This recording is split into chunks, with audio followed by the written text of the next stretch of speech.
instructions are on the meeting agenda this evening, so please follow the directions as instructions on the agenda appears. And thank you very much, and calling the meeting to order. And the next agenda item here is the Pledge of Allegiance. Commissioner Alcorn, would you lead us in the pledge? Absolutely. Please stand.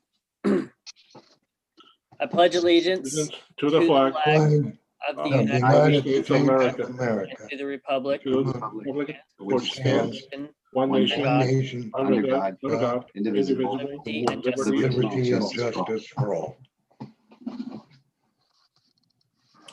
Thank you, everyone. And the next agenda item here is roll call. Ms. Medina, would you please conduct a roll call? Of course. Commissioner Albana. Present. Commissioner Alcorn. Here. Commissioner Belong. Present. Vice Chair Chuan. Here. Commissioner Ciardella. Present. Commissioner Galong. Present. And Chair Tao. Here. Thank you. Thank you. And the next agenda item here is conflict of interest declaration. City Attorney, would you please poll the commissioners? Yes, thank you, Chair. I ask whether any of the commissioners have a financial or personal conflict of interest on any of the items before you tonight. None. None. None. None. None. Okay. None. Let the record reflect none to that question. Thank you, City Attorney. Appreciate it. And next agenda item here is approval of the minutes. And staff, any changes to tonight's minutes? No changes to the minutes, Chair. Thank you. No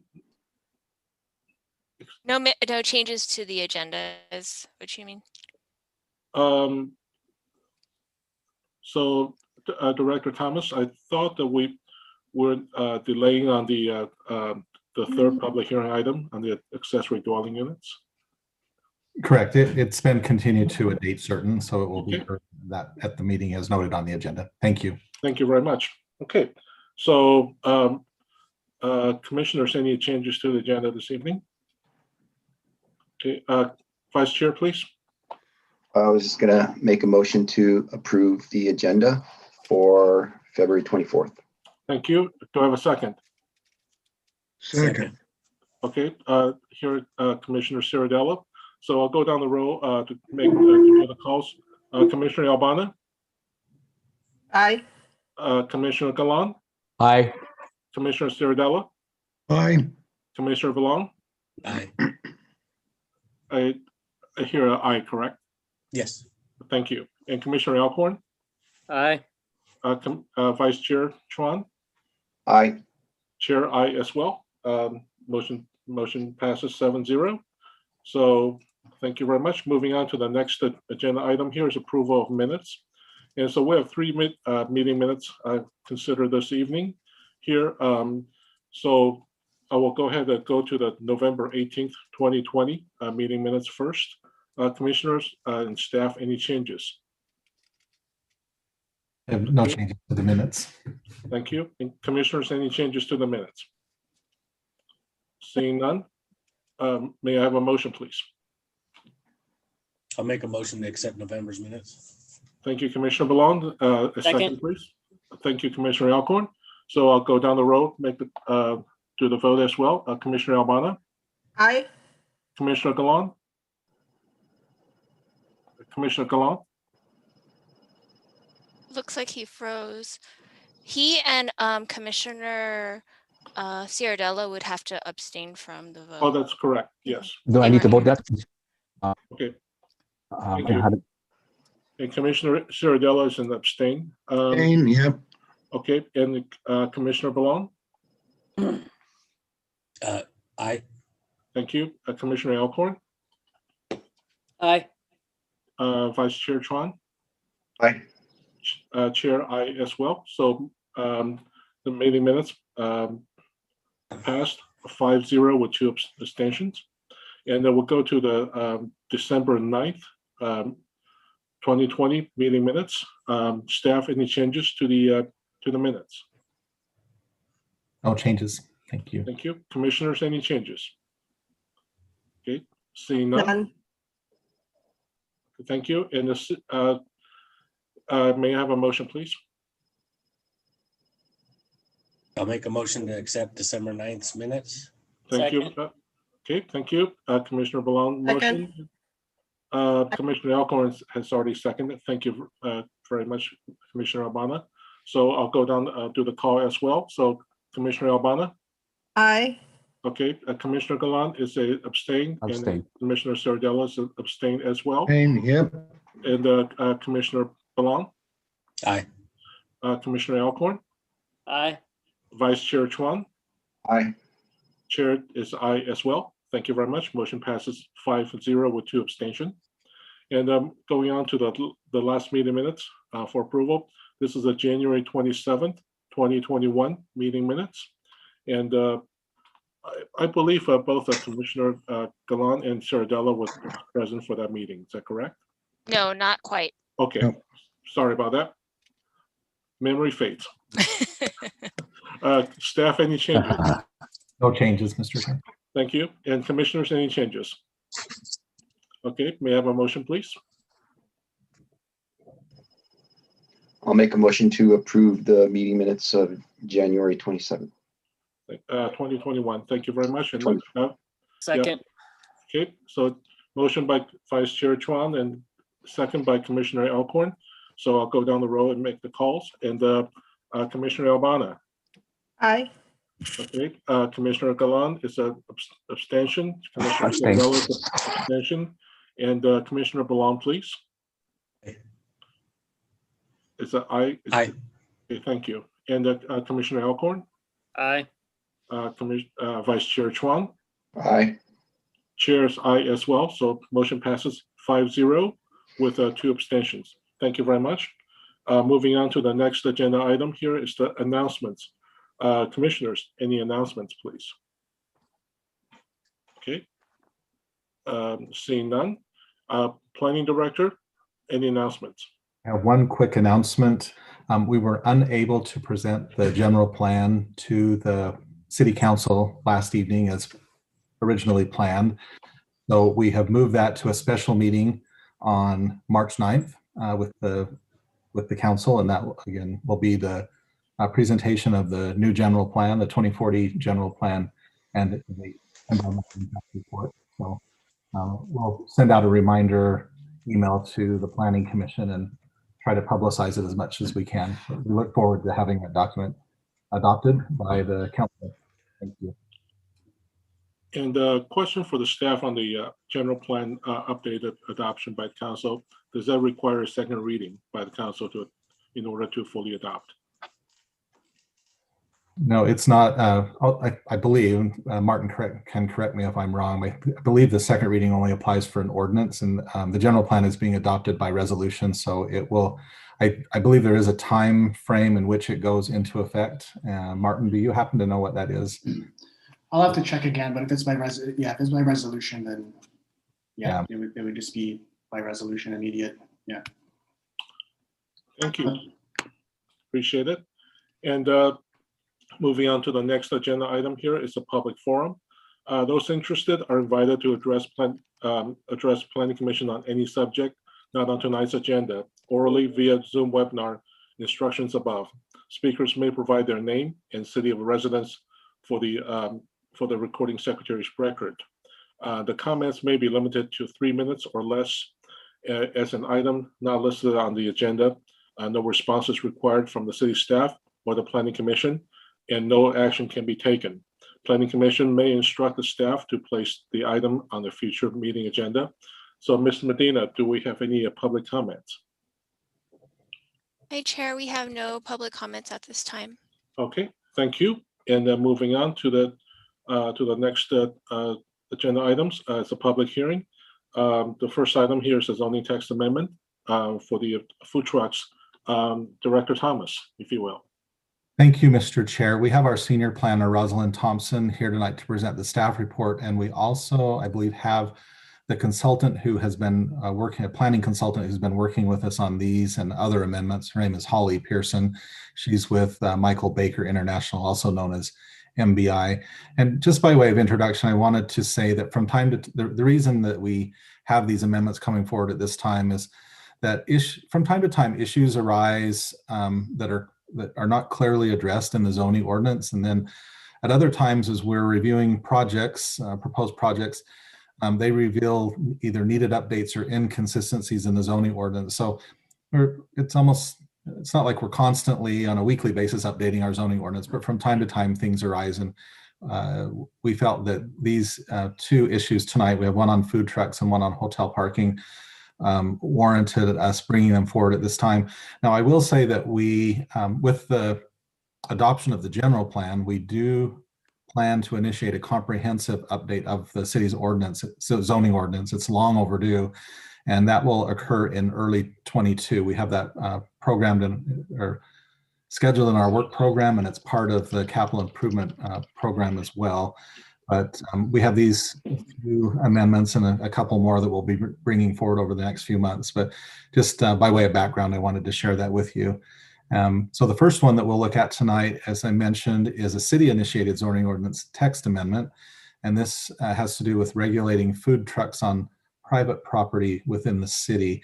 And of course, this came up because of the recent food truck park project that came forward. We realized that our ordinance was silent on the issue. There were only, and Rosalind will talk a little bit about that history and then give you the proposed new regulations for this type of use. So I'll turn it over to Rosalind for the presentation.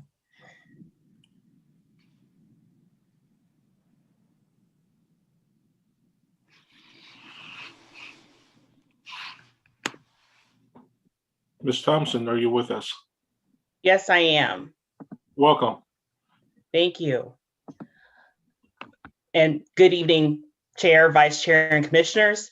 So as Director Thomas said, the item currently before you is a recommendation to the City Council on proposed amendments to the zoning code related to mobile food trucks.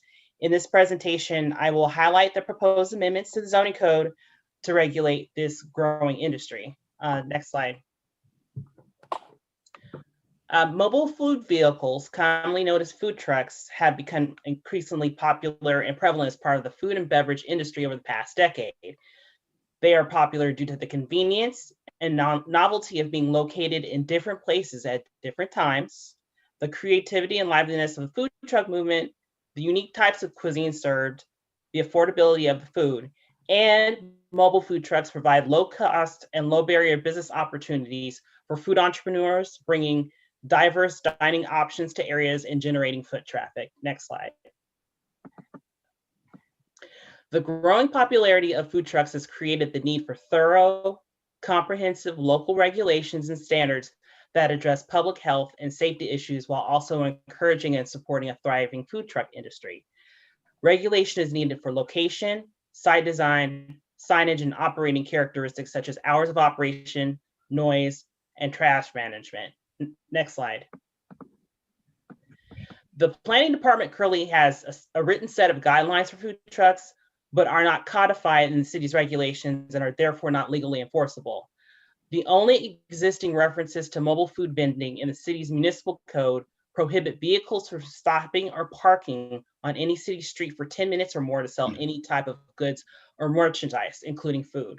Next slide. As Director Thomas referenced, on May 27, 2020, the Planning Commission approved a mobile food truck park at 25 South Abbott Avenue. Given that the zoning code had not yet recognized mobile food vending as a use, the application was processed as an other use pursuant to Milpitas Municipal Code, and therefore required review and approval of a conditional use permit. In granting the conditional use permit, the Planning Commission determined that a mobile food service area, food truck park, was similar in nature to a restaurant that is principally permitted with outdoor seating. Next slide. The proposed ordinance creates a new section of the zoning code, section 16, mobile food vending, which sets forth a comprehensive set of regulations for food truck operations in Milpitas. Regulations include new definitions, such as key terms in the ordinance, mobile food vehicle, mobile food vending, mobile food parks, commissary, and catering establishment. As for permanent zoning districts, the proposed regulations will allow mobile food vending by right or conditionally in the following zoning districts. Mobile food vending would be allowed by right in all commercial, mixed use, the M1 and MP, and institutional zoning districts. The single asterisk next to M1 and MP means that a single food truck would be allowed, but not a mobile food park, which is a site with 2 or more mobile food vehicles operating together on the same parcel for a period of more than 7 consecutive days. The double asterisk next to institutional zoning districts means that a single mobile food truck is permitted, but a mobile food park would require a conditional use permit. Mobile food vending would be conditionally permitted in the M2 zoning district, but limited to a single truck, and also conditionally permitted in the park and open space zoning district.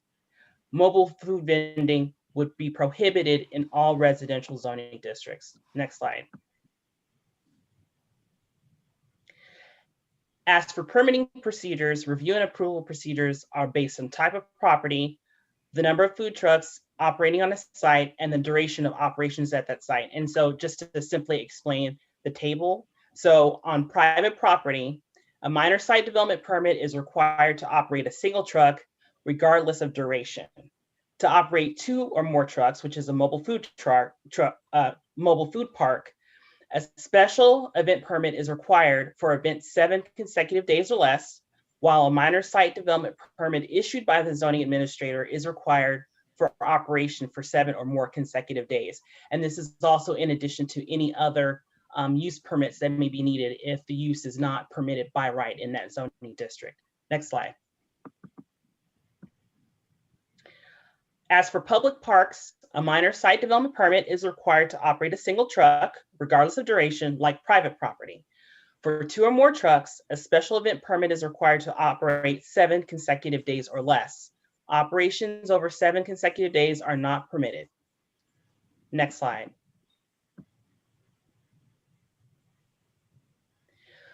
For mobile food vending in the public right-of-way, city streets, a business license and approval by the fire department is required. And that is the only approval that's required because the authority of the zoning code only regulates private property and city property, but not the public right-of-way. Next slide. As for location and site requirements on private property, the operator must obtain written permission from the property owner. The vehicle must be parked on a paved surface, clear of fire lanes and loading zones, and at least 20 feet from a driveway or curb cut. And the vehicle must not reduce the required number of parking spaces required by the zoning code for the existing use or uses on the lot. Next slide. In public parks, approval of mobile food vending would be required from the City of Milpitas Recreation Services Department, and vehicles must park legally on paved surface. Next slide. The next few slides discuss performance standards such as off-street parking, seating areas and related amenities, restrooms, operational standards, and trash management. As for off-street parking for mobile food vending uses, parking is not required for mobile vending uses that are a single truck. But for mobile food parks, the same off-street parking requirement applies as for restaurants offering takeout service, which is 1 space per 2.5 seats provided on site for customers, plus 1 space per 60 square feet of lot area dedicated to the mobile food operations. Next slide. As for seating areas and related amenities, for individual food trucks, seating areas and related amenities such as tables, chairs, and canopies are not allowed on private property or in parks, or for any food trucks in public rights-of-way. For mobile food parks, seating areas for on-site dining may be provided for mobile food parks, including both temporary and permanent seating and structures. Next slide. As for restrooms, they're not required for individual food trucks, but a single gender-neutral restroom is required for every 3 vehicles operating on the site. The restroom requirements of the special events permit apply to any mobile food vending operation requiring such a permit. Next slide. As for operational standards, the proposed standard hours of operation would be 7 a.m. to 10 p.m. Extended hours may be allowed at the planning director's discretion or pursuant to a special event permit.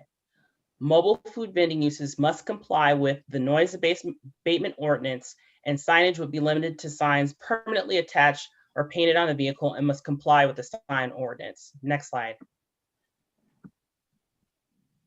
As for trash management, all mobile food uses other than those requiring a special event permit, the operator must provide receptacles for trash, recycling, and organic waste if collection services are available. Operators must also keep the area within a 25-foot radius of the vehicle or site clean and free of trash. Next slide. Additionally, styrofoam food wares are prohibited under the ordinance, and disposable food service packaging or serving must be recyclable or compostable. Connections to temporary or permanent on-site utilities are prohibited. Next slide. In addition to the planning requirements, all mobile food vending uses must have a valid city business license and a Santa Clara County health permit. This zoning code amendment also proposes to amend the special events and activities section of the zoning code. Specifically in the definition subsection, food truck event, which is an event where more than 3 food trucks gather at one location, would be replaced with mobile food vending event, which requires at least 2 trucks that are gathered at one location. Next slide. As for noticing, a notice was published in the Milpitas Post on February 12, 2021. A public notice was also provided on the city's website and posted at City Hall. At the time of preparation of the staff report and this presentation, no comments have been received from the public. Next slide. As for the California Environmental Quality Act, staff has determined that the introduction and adoption of this ordinance is exempt from further review under the California Environmental Quality Act, pursuant to CEQA guidelines, section 15061B3, also known as the common sense exemption, because the ordinance would enact new regulations for mobile food vending to promote the safe and orderly operation of food trucks in appropriate locations of the city. Moreover, it would apply standards to mobile food vending that are comparable to or more stringent than those that apply to other temporary or permanent land uses regulated under the city zoning code. Next slide. Staff recommends that the Planning Commission open and close the public hearing and adopt resolution number 21-002, recommending that the City Council adopt an ordinance adding regulations for mobile food vending and determining the ordinance to be exempt from CEQA. That concludes staff presentation on this item, and I am now available for any comment or questions. Thank you, Ms. Thompson. And for commissioners, the Assistant Fire Chief is also here for any questions. So commissioners, questions. I see Vice Chair Chuan with first question. Thank you, Chair. Just had a question. So, I noticed in the presentation and the documentation there that mobile food trucks will not be allowed in residential areas. My question is, so there are times that, say, residents, and particularly like there might be like block parties, where, the community, around the particular area, they may get together and may want to get a food truck, or even special events such as, there's a National Night Out. And I've seen this happen before with National Night Out where they, residents will also get together similar as a block party. And, at times I think they have, food trucks for those events. Based upon what I've seen, I mean, are there any exceptions that can be made, for those type of instances, for those kind of special events? Is that considered a special event, or is it just like no residential areas? Commissioner Chuan. So it sounds like what that would be is an event that would be in the public right of way. So in the public right of way, that would not be in the purview of the zoning code. They would have to get approval from the fire department. So in terms of private property, so as the ordinance as written wouldn't allow that. But again, this is a recommendation. If the planning commission chooses to change the ordinance, you can certainly do that to include an exception for such block parties. Thank you. Through the chair, Yes, please. I apologize for the interruption. I'm also thinking that because we have several neighborhoods throughout Milpitas that have private streets, so that may also factor in. If they're applying for a special event permit, that would certainly be a consideration as well. That if the city doesn't own and maintain that street, we certainly can't regulate it. So I believe that they could actually apply for a special use permit and we could consider it on those grounds. Thank you, Ms. Garner. And I saw a hand raised by Commissioner Ciardella. Yeah, that was my concerns also, is in the residence, a lot of times, people are having birthday parties and they have a taco truck come or whatever. And, I've been to parties like that, and, I don't think it's would be a good idea to not allow, private parties like that to have a food truck in there. So I guess I'm kind of with Vice Chair Bill that maybe we should eliminate that problem. And then my second question is, I thought I read somewhere where the food trucks can't be more than 150 feet away from a regular restaurant.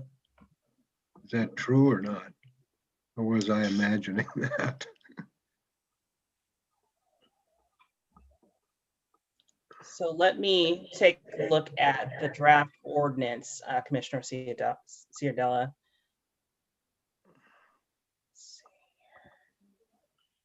And Chair will recognize Commissioner Alcorn next after Commissioner Ciardella's question. Thank you.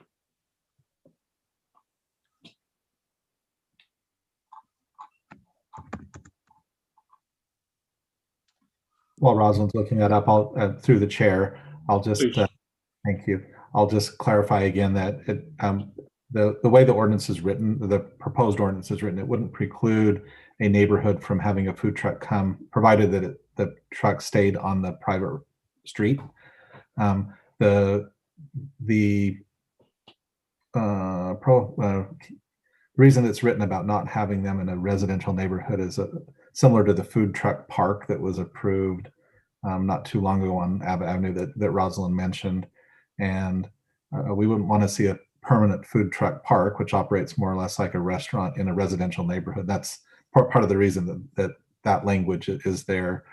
But I think Jessica might have hit upon, maybe Rosalind mentioned it, that inserting an exception for a special event, and we could even do, such as National Night Out in a neighborhood, and that would cover us on a one-time event, special event. If I could just, I apologize. Go ahead. This is Holly Pearson. I'm the consultant who worked with the city on these zoning amendments. I'm just noting that right now, as written, the ordinance does say a mobile. So this is let's see, subsection 1016.04 location and siting requirements, and under B, public right of way. Right now, it does say mobile food vending in the public right of way is permitted except in residential zones, subject to the review and approval of the Milpitas Fire Department. So we would want to make sure to strike the except in residential zoning districts language, and then it could be subject to a special event permit, as Rosalind pointed out. And just on that note there, if Chair can add in, if in such event, the private property ownership accepting the presence of a mobile food truck service, will fully exempt city from any liabilities resulting thereof from any quote unquote incidents that may occur due to the event. And Commissioner Ciardella? Yeah, I was just thinking, the average homeowner here in town orders a food truck.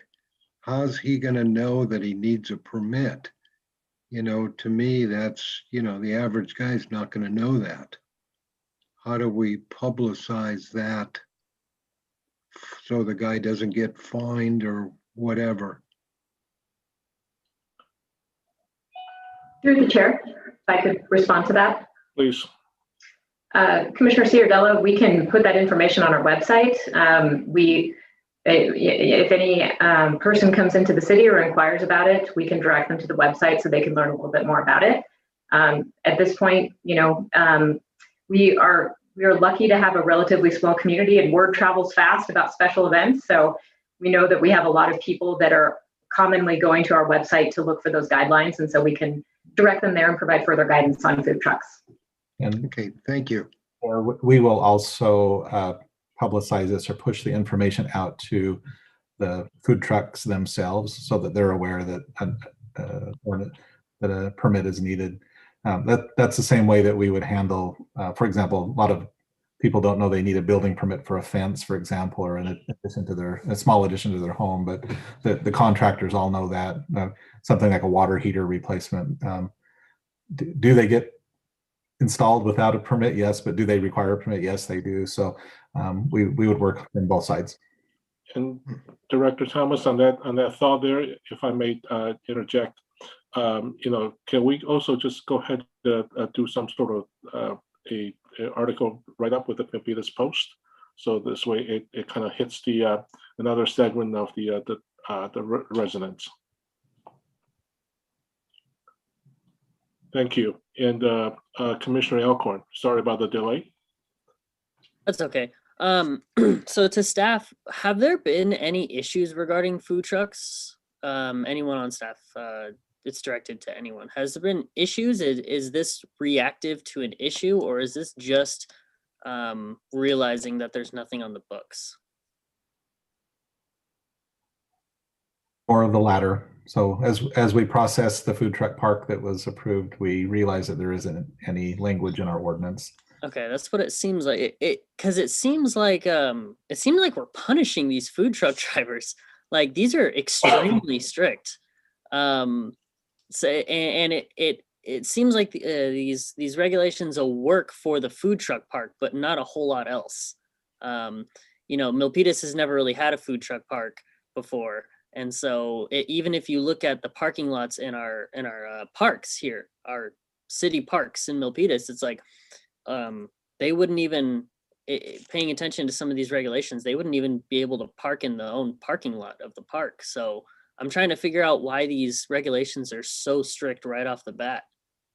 No, again, these regulations, I just remind you, and Rosalind, you have any addition to add, but these regulations are for private property. So this is a private development on a private property. And if you're at a park or on public property, it would be through a special use or a special event permit. So that much doesn't change. So I'm completely 100% with the other two, or with the Commissioner Ciardella and Vice Chair about the residential aspect. That would need to be striked. But if you take a look at where food trucks currently are right now throughout Milpitas, do you see that as an issue? Like there's a couple gas stations that I can think of that food trucks are parked at that are very popular. One of them I can think of is a 76 off Calaveras, and the food truck literally is parked right next to the sidewalk, and there is really no space in that gas station for the food truck according to these regulations. So is that something that you're actively trying to weed out? Do you not like the food trucks at gas stations? Because a lot of them are kind of small, and so that would create an issue for almost every single gas station in the city. Jessica, do you know how that, I know we've licensed that food truck and dealt with it. I don't know that the circumstances would change for that one. Is that? Yeah, and actually, I think that it might be helpful if Albert is available, that he could speak a little bit to how we've been regulating food trucks. Generally speaking, on private property, we have looked to the fire department to help us to look at some of these issues. But we have always been, to some extent, just kind of estimating the parking spaces that were being taken up, the potential impacts between two property or between the landlord and the person that may be bringing their food truck on site. Some of those negotiations, we've just relied on the property owner to work it out. So we're attempting to put some regulations in that we think are balancing the needs of the property owner that may be there, their parking that they need to be providing to their guests and to the customers as by right and also required by the planning department. So we're trying to find a reasonable balance. And just to note, in the work and the analysis that we did with this, Holly had been looking at a number of different ordinances, not just throughout Santa Clara County, but kind of looking at the industry standards for how we look at this. So a lot of these regulations are kind of grounded in the typical standards and regulations we see in other cities. But I will defer to Albert too, if he wants to add anything more about the food trucks. Sure. Good evening, Chair, Vice Chair, members of the Planning Commission. Primarily, our objective really is to make sure that we are not creating an impediment with regards to fire department access. Obviously, if there's a medical or a structural fire, if you will, then we need to be able to respond. So it's important for us to make sure that wherever this vehicle may be located, it's not going to be in our way so we can respond to the incident. That being said, we also try to do our best to assist in any way possible to make sure that we can find the best location that at the same time addresses some of the planning concerns. So together we work as partners in a way that allows that to happen. So essentially, in summary, we make sure that fire department access is not impeded, and so that if we have to deal with call for service, then we can address that accordingly. Okay. So when it comes to if I remember correctly, it's a food truck can't be within 20 feet of a sidewalk or curb. Is that correct? I may be quoting that wrong. Can someone fact check me on that one? On private property, a mobile food vehicle must be parked at least 20 feet from a driveway curb cut while in operation. That's actually in the city's current written guidelines. That's why it found its way into the ordinance. Okay, so from what I can tell, most food truck operations around the city currently are not 20 feet from a sidewalk. So I'm trying to grasp. So if that is already in the guidelines, has there been just exceptions made for the operations that are ongoing right now? And again, I'll cite the example of the 76 gas station on Calaveras, where it's kind of right next to the sidewalk. I'm not an expert with, and Albert can correct me on this one, but it doesn't seem to be an impedance to fire access. It's kind of wedged into a corner almost. Absolutely. But it is right next to the sidewalk. So was that an exception that was made? Or if it's just a guidelines, it doesn't really have to follow that, but it probably should. But that one is okay. My belief is I think that will probably be the only place it could fit to serve both planning as well as fire requirements. That could be the exception to the rule. However, I think anywhere else might be more of an issue. Yeah, absolutely. Around there. Well, that's my point with this, is that location for that food truck in that at that gas station is really the only place it would work in that whole gas station. But according to these regulations that we're setting, it would not allowed to it wouldn't be allowed to be there. And so you would have to go up to that gas station and be like, sorry, you guys can't have a food truck here anymore. Technically speaking, by the letter of the code or the letter of the writing, yes, then that would be in violation. However, unless there's an exception that was provided for to the extent possible, then that would be your exception. Okay, so in these regulations that we are proposing, would exceptions like that, if cleared by planning and fire, would they still be allowed? Is there any wiggle room, in these new regulations for very small, operations like that to kind of still take place? my recommendation is to provide language that allows an exception to the extent possible, that would not otherwise impact police or fire and planning. So allowing some flexibility, if you will, because it's going to be a judgment call. And I think that was a clear idea, a clear example of it, a judgment, because anywhere else would not make it possible because they're just in the way of traffic going in and out of the area. It's going to be very challenging and difficult. This is why I like talking to this guy. He always knows what he's talking about here. I don't, but he does. Okay, so that would be my number one concern is, Milpitas has a lot of different shapes and sizes with property, and there is no one size fits all with something like this. And so, you said earlier you need regulations so you can keep everything safe and controlled, but you don't want to hinder business and kill business. And so I think adding that exception into there, and we can even have it needs to be signed off by the fire department and by planning. That would definitely help with keeping things safe, but also not killing business. And I think it's imperative that we add that into the regulations here. And if I may add, if we do, like, for example, if we find a situation where we find a food truck that's parked there illegally, and we believe that it is an issue for us, then we have California Fire Code Section 102.9 that says if it's an imminent danger or hazard, then we have the authority having jurisdiction to go ahead and have it removed. So, and then we will issue a notice of violation, so forth and so on, until the hazard is abated. And who normally manages that?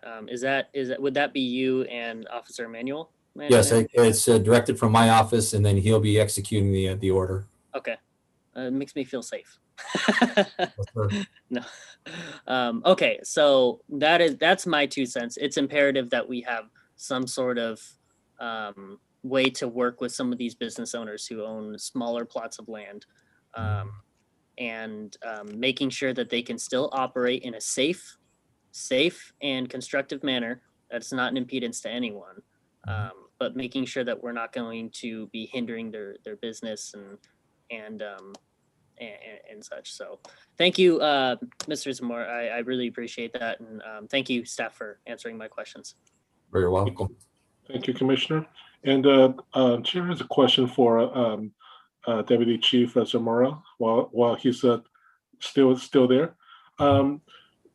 So if there's citation issued, is it issued to both a food truck as well as the private property owner, or one or the other?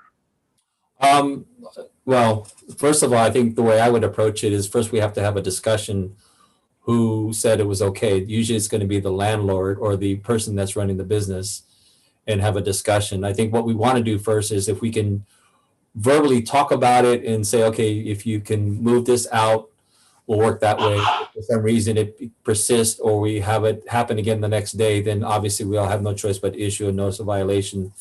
That could be both the operator of the food truck as well as the landlord or the operator of the facility. Either way, but it's going to be a judgment call. But I think our first approach is to try to work it out and explain why it's not permissible. But then we go through our levels of progressive enforcement all the way up to fire marshal notice and order, which carries punitive consequences, jail time, which is 6 months in jail, or administrative citation up to $1,000 for each violation until the hazard is abated. Well, sir, I appreciate your recollection of all the fines and jail time. So on the citation like this, if it was a first time offense that you had, the fire department is basically forced to issue because of the citations due to the repeat offense. Generally, how much does that run? Well, we have a minimum $100. I think if it's the first time we've witnessed it, and obviously we need to enforce it, then it'll probably start out with $100. If it's egregious in a way that it's above and beyond the norm, then I have the discretion to go ahead and increase that. But again, I try to work enforcement through education and cooperation, If that doesn't happen, then we go to the next step. Thank you, Deputy Fire Chief. We appreciate it. And Chair has another question for Ms. Thompson. So the ice cream trucks that circle in the residential neighborhoods, from time to time, are those are they also under this food truck regulation as well? By definition, they would fall under a food truck Okay. definition. So based on our current city files, do we have any ice cream trucks that have taken out permits or as a food truck in the city? Through the chair. Ms. Garner? Sorry, didn't mean to interrupt, Rosalind, if you have an answer, but we would have to go and check our business licenses to see. I don't know if we know that right offhand, but I would say the one distinction between an ice cream truck and a food truck is that it is often just traveling around and it's only stopping, to provide service for the little kids that run out. So It's really not a stationary vehicle. It's in fact, most of the time it's in motion. So I don't think it really kind of applies to these standards. So I've seen both applied, in the cities. So I've seen them parked in the school parking lot for a period of time, more than a rest stop. So that being said, I just want to kind of raise the question to you. Question circling back to Ms. Thompson. So right now, the way that this is set up is that a food truck can only operate for a maximum period of 6 days, and then has to have a 24-hour period break before it can operate for another 6 days. Is that correct? So it depends upon how many trucks, and it depends upon the duration. So it can operate more than 7 consecutive days. It just prompts a minor site development permit in the case of an individual truck. So if I can go back to my presentation, my slides. So here, where I'm going with this, Ms. Thompson, is if a food truck is doing a site application for 365 or 366 days a week, isn't that sort of no longer a food truck per se? I mean, technically speaking. So you're asking if it's considered a permanent use because it's more than 7 consecutive days? Well, if it's a food truck that's operating, just say hypothetically speaking, 365 days a year, and it has a site development permit or whatnot. So in other words, it's kind of in spirit breaking the whole concept of a mobile food truck service. Isn't that? But the way it's kind of set up right now, there's no maximum number of days that a food truck can operate, within the city limits or within a specific, area. So in other words, we just said that the duration of operation is 7 consecutive days or less, but we didn't have a maximum number of days on an annual basis to kind of, so that we don't end up with basically a permanent food truck at a just say take the Abbott Avenue location, basically it's there, do 6 days of business, take it 1 day off, and then come back for another 6 days, do that continuation thing. So it essentially becomes a permanent restaurant on site without a permanent restaurant. And Commissioner Tao, that is allowed through it depends, conditional use permit depending upon the zoning district. And if you could go to page 7 on the slides.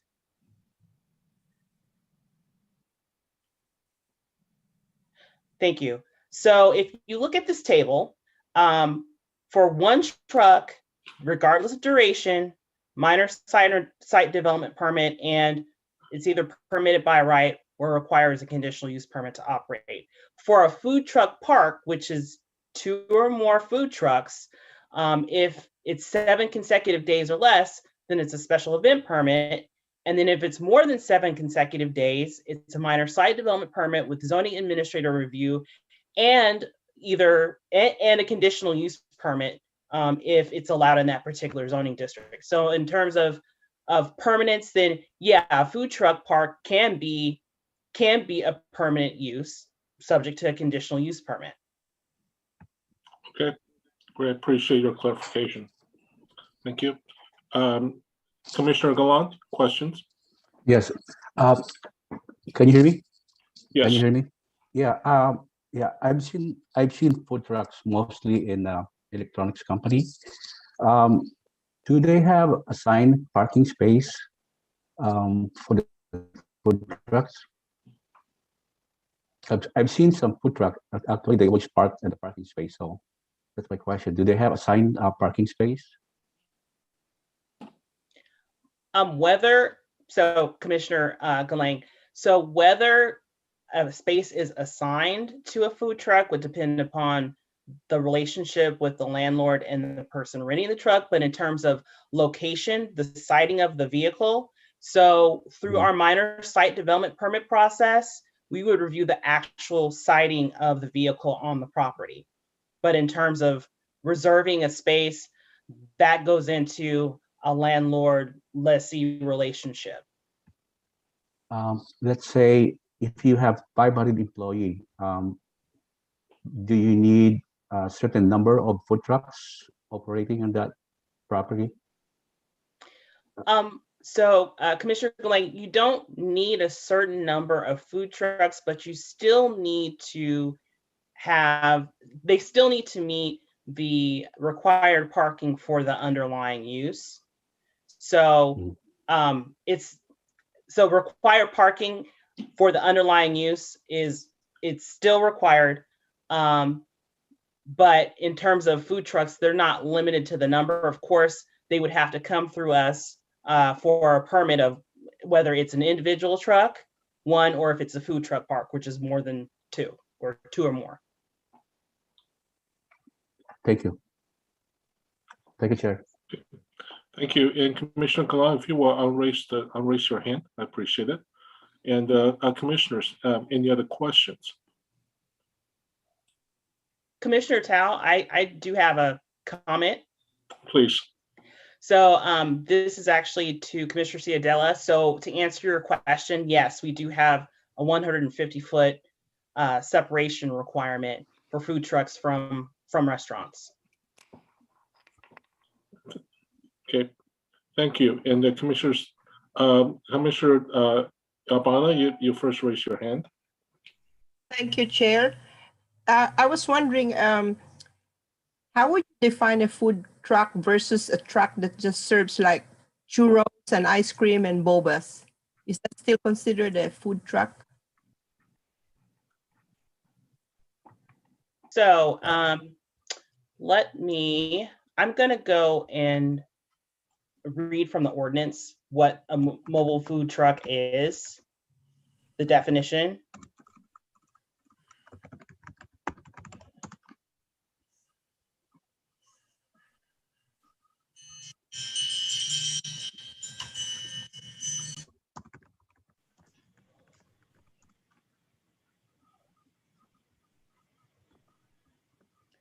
But in terms of a churro or ice cream cart, that is actually distinct from a food truck.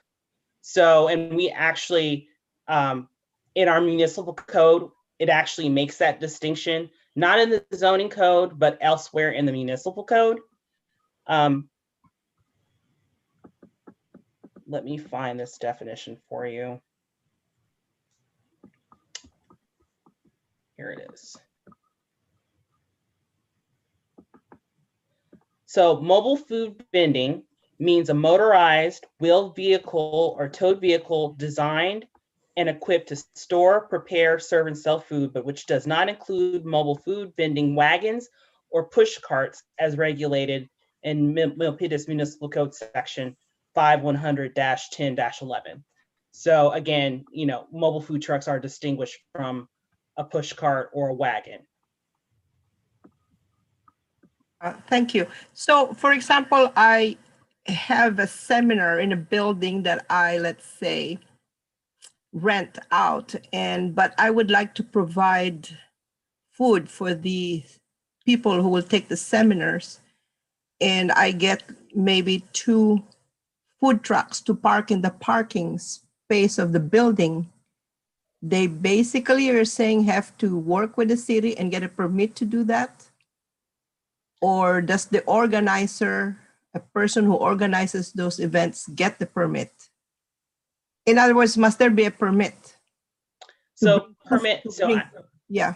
So Sorry. Commissioner Albana, so I'm trying to understand the situation. So these vehicles are stored on the site. They're not necessarily operating their food vending operations, but they're being stored on the site. They just park there for the event, like maybe 3-4 hours. Well, this is exactly what the ordinance is for, right? She's hiring the food trucks to come to an event on a private property. Yes. So where does that fall? How do we? Yeah. So yeah, they would need a permit, and a minor site development permit or special event permit, or a conditional use permit, depending upon the zoning district. I see. So if I would want to, for example, use, let's say, a park. What was the biggest park here by Kennedy? Cardoza Park, and decide to have a couple of food trucks. The organizers has still got to get a permit, right? That's correct. I see. All right. Thank you very much. Commissioner Sardella, you raised your hand. Yes, I did. I'm just picking on the 76 station that Tim was talking about, that food truck that's been in there for, what do you think, Tim, 6 months or so? Probably 6 months to a year. Yeah. Yeah. Anyway, you guys said that he did get a permit, and right in the back of him, on the other side of the fence, there's a strip mall that's got restaurants in there, and that's going to be within the 150 feet. Are they grandfathered in then? I guess that's my question to staff. Commissioner Ciadella, so the answer to that question would be yes, as a non-conforming use and a non-conforming location. So they would be okay then? They'd be okay, but if they were to move their location on the site, then they would have to come in for a permit. I don't think there's any other place, like Tim said, that they could put it. Okay, thank you. If I could just add something on that point, please. Please. There is, it's correct, there's a provision saying that mobile food food vehicles in operation must be located at least 150 feet from any existing restaurant. That was really common in the, as Director Thomas said, I looked at a number of regulations from cities of different sizes, different types of communities. It's very common to have a provision like this that is sort of intended to protect the business of brick and mortar restaurants. We did, however, I just want to point out, add a provision saying that this minimum separation requirement can be reduced or waived on a case-by-case basis with the approval of the planning director. So there is flexibility written into the ordinance on that point. Great, thank you. Commissioner Alcorn, you have a hand raised. Okay. First off, I wanted to point out that Commissioner Ciardella and Commissioner Albana brought up amazing points that I did not think of. So thank you. First, kind of piggybacking on Commissioner Albana's points a little bit, who technically is responsible to get the permit and be the permit holder, like have the actual permit? Who is responsible? Is that the food truck that's responsible, or is it the owner of the private property that's responsible? So it would be the food truck operator that would be getting the permit, but in our application, if it's on a parcel that is owned by someone else, they would have to get the owner's permission. Okay, to apply for the permit. Okay, so it technically falls on to the food truck operator to get the permit. So they're the ones who need to go to City Hall or go online or whatever, however we're doing it right now. They're the ones who need to go apply for the permit, but they need permission from the property owner before applying for the permit. That's correct. Okay, good to know. That could have caused some confusion if that wasn't written in there. So that's good to know. So is it possible for a food truck that is going to be permanently with no end date parked somewhere? Is it possible to have that go to a public hearing item? Because that when it's a little bit more permanent, you might want to get some community involvement in that. So is that a possibility to add that in? Not for like someone who wants to be there for a month or something, but someone who there's no end date on their permit. They want to stay there. They want to be a part of the establishment and have a permanent spot there. Commissioner Alcorn, if the Planning Commission chooses to do so, if they want to require a conditional use permit for that, or a site development permit for that type of use, that is seen by Planning Commission, you're welcome to do that. Again, this is a draft ordinance, and we are getting feedback and your recommendation before taking it to City Council. Okay.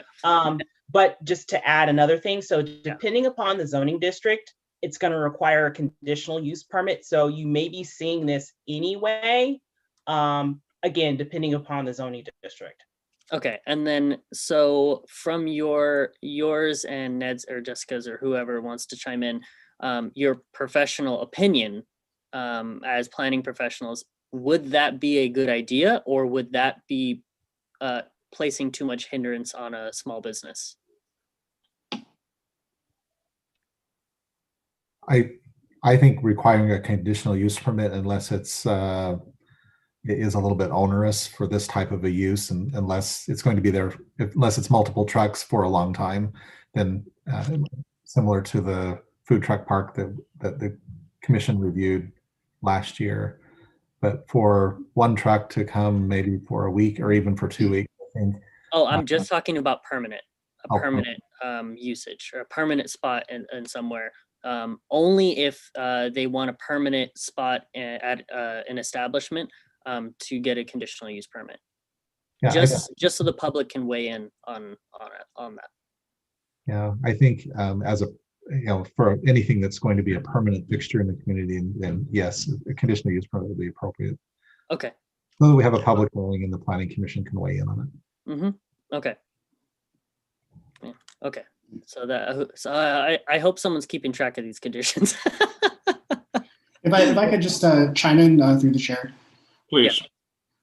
Yeah, just from a general perspective, because state law, the vehicle code section, I think it's 22455. So under that section, local authorities can adopt requirements for mobile food vending, placing restrictions on the time, place, and manner of the vending, as long as it's tied to public safety. So the regulations that we impose have to have that sort of relationship with public health, safety, and welfare. So just wanted to point that out. Okay, cool. Well, thank you. Thank you, Martin. And Commissioner Alcorn, that's all your questions? Yes, that is it. Thank you. Okay, thank you. If you would raise your hand, I'd appreciate it. And last question I have for staff. The current requirement, does it require the food truck? In a traditional restaurant, we have a type 1 hood, for all the cooking. And does the food truck is the food truck required to have a similar kind of scrubbing element in their apparatus? That would be under the purview. Oh, sorry, Rosin, go ahead. Yeah. So Commissioner Tao, that would be under the purview of the County of Santa Clara Health Department, and they would have to meet the requirements of the County Health Department. So if someone is doing, say, a quote unquote, just technically a on-site barbecue, or doing a pit or some sort, that do we allow that under our mobile truck scenario, mobile food trucks ordinance? So Commissioner Tao, so I'm trying to. So for example, if the mobile food truck operator decided to put a barbecue grill on the next to that, adjacent to the food truck, and offering say some sort of grill items, with charcoal or with any other heating materials. Is that allowed or not? So, So when we talk about food trucks, primarily we're compartmentalizing the cooking. However, if there's an extension of the food truck where they do have barbecue or anything like that, then we need to be involved because that was not part of the food truck and we have to regulate it. We have to have minimum setback from the building, setback from property lines, and anything else that could be of danger that affects public safety. So if we happen to notice it, we'll question it. If it's not part of their normal operation, we'll say you either have to remove it or you have to do something differently. That would be my first take. But overall, food trucks is a food truck. If anything else beyond that, then we would question it. That would be my first initial approach. Okay, great. That answers my question. Thank you, Deputy Chief. Appreciate it. Commissioners, any other questions?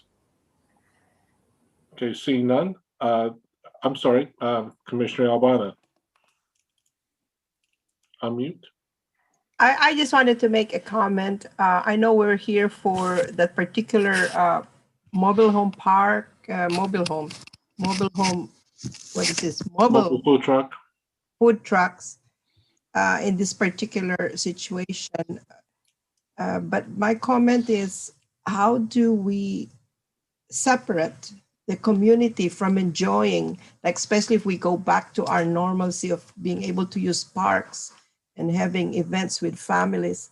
How is it possible to be able to get these food trucks and enjoy a food truck in a park when, if it's not the owner of a private property, then the food truck should get the permits? And so the one responsible would be the event coordinator who sets that party or that family.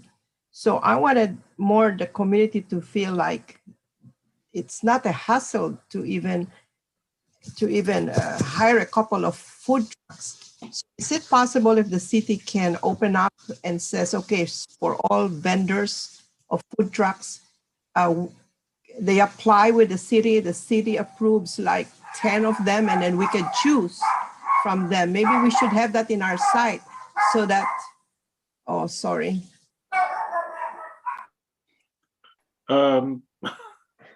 Whoever's pet, if we Sorry. We may invite them away from the microphone. Dog's not happy about what you're saying. Well, thank you, Commissioner Alcorn. Sorry about that, because somebody rang the doorbell and my dogs bark. So anyway, so yeah, I was wondering if it would be an encouragement if our site can also recommend 10 food trucks of different variety of, from Indian to taco. That would be nice, because then they're already prepared and we can offer that to the residents. Yeah, just that. I was just wanting to make a comment. Chair, if I may. Please.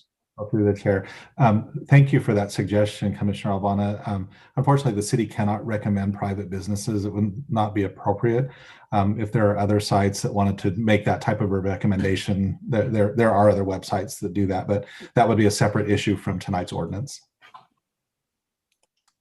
Thank you. Chair, real quick, it has to do with this comment we're talking about. Commissioner Alcorn. Planning Director, I think she was referring to the confusion of the property owner needing to get permission. So what permission would they need to get if they're getting a permit to go to a city-owned park? Would that just be all inclusive of the permit? Yeah. Would that just be all inclusive of the permit? So it's basically the same process, but without the property owner's prerequisite consent. Commissioner Alcorn, answer your question. So for a park, they would have to go to Recreation and Park Services and apply there for their permit. Okay, I'm guessing that process won't be too different than what it already is right now, right? Because do they already have to get permission to go to park at parks? Commissioner Alcorn, I do not know the answer to that question. Ned or Jessica, do you possibly know? Yes, through the chair. They either have to get a special event permit, which is they directly need to interact and get that permission from Recreation Services and also from the planning department. And the fire marshal looks at that permit, any applicable issues, any department is going to take a look at that. So they do need to get permission first from the city. So if it's not a special event, I actually can't really think of any situation where it wouldn't be a special event because that's not a typical thing that happens in a public park. So they would need to apply for that permit through the city. Okay, so that process isn't too different than what it already is right now, right?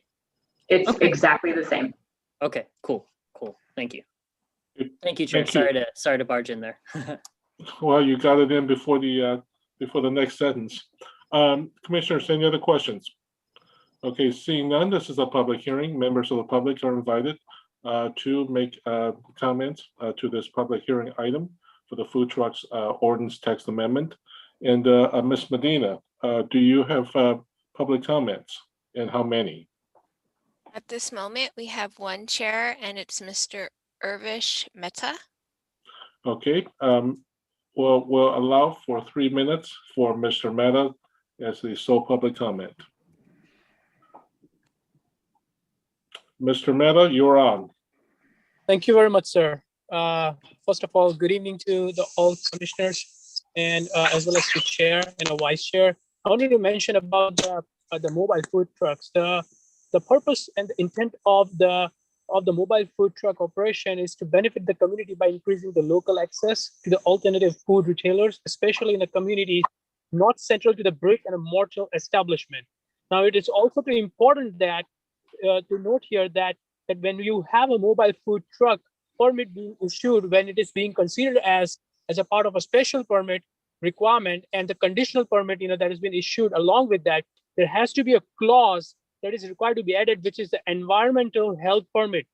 That means the annual permit that is being issued that has to be in alliance with the environmental health and as well as the CEQA guidelines. The mobile food truck means the licensed motorized vehicle, including any legally attached trailer used in a conjunction with the service of commissary or other permanent food facility upon which the prepackaged or approved non-prepackaged food is sold or offered for a sale. Now, it is also important to include that in an ordinance about the classification of a mobile food truck, as per the CEQA guidelines, the expiration of a permit, the renewal of a permit, as well as which zone they are going to be operated in. The zone classification that requires R1, RRO, R2, R2A, R3. These are different zones as per that, what kind of a food truck it is, and as well as, what are the industrial zone, commercial zone, residential zone, or any specific parking spots, they are being included as a part of a zone that has to be defined in the mobile food truck. So it's not that, they can just park the food truck in any particular given point in the city or at the hotel station or at the gas station and they can start selling the food. Also, the location requirement has to include the vacant lot size, access, number of mobile food trucks that is going to be allowed per permit, or whether it's going to be a multiple food trucks, then owner has to specify that, how many mobile food trucks are required to be included. The operational requirement are the area maintenance, no on-site consumption area, amplified sound, signage, lights, local safety. These are some of the daily routine and the standard guidelines that is required to be included in the ordinance, and so should be provided by the owner and as well as the operator.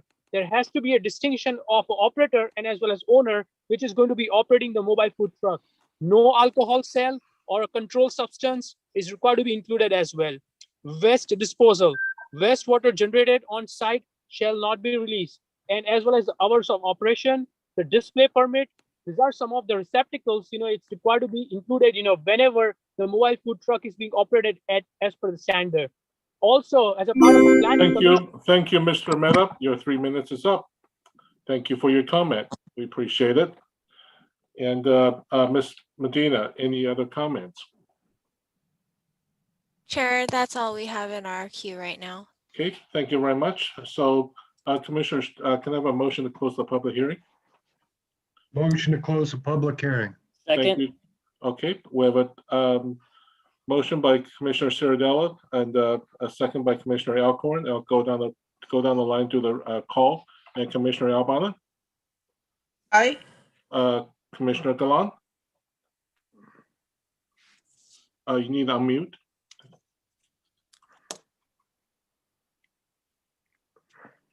Aye, Mr. Chair. Thank you. And Commissioner Ciradella, Aye. Commissioner Belong, Aye. Commissioner Alcorn, Aye. Vice Chair Chuan, Aye. Chair I as well, 7-0, close the public hearing. So commissioners, discussions, circling back on any of the items.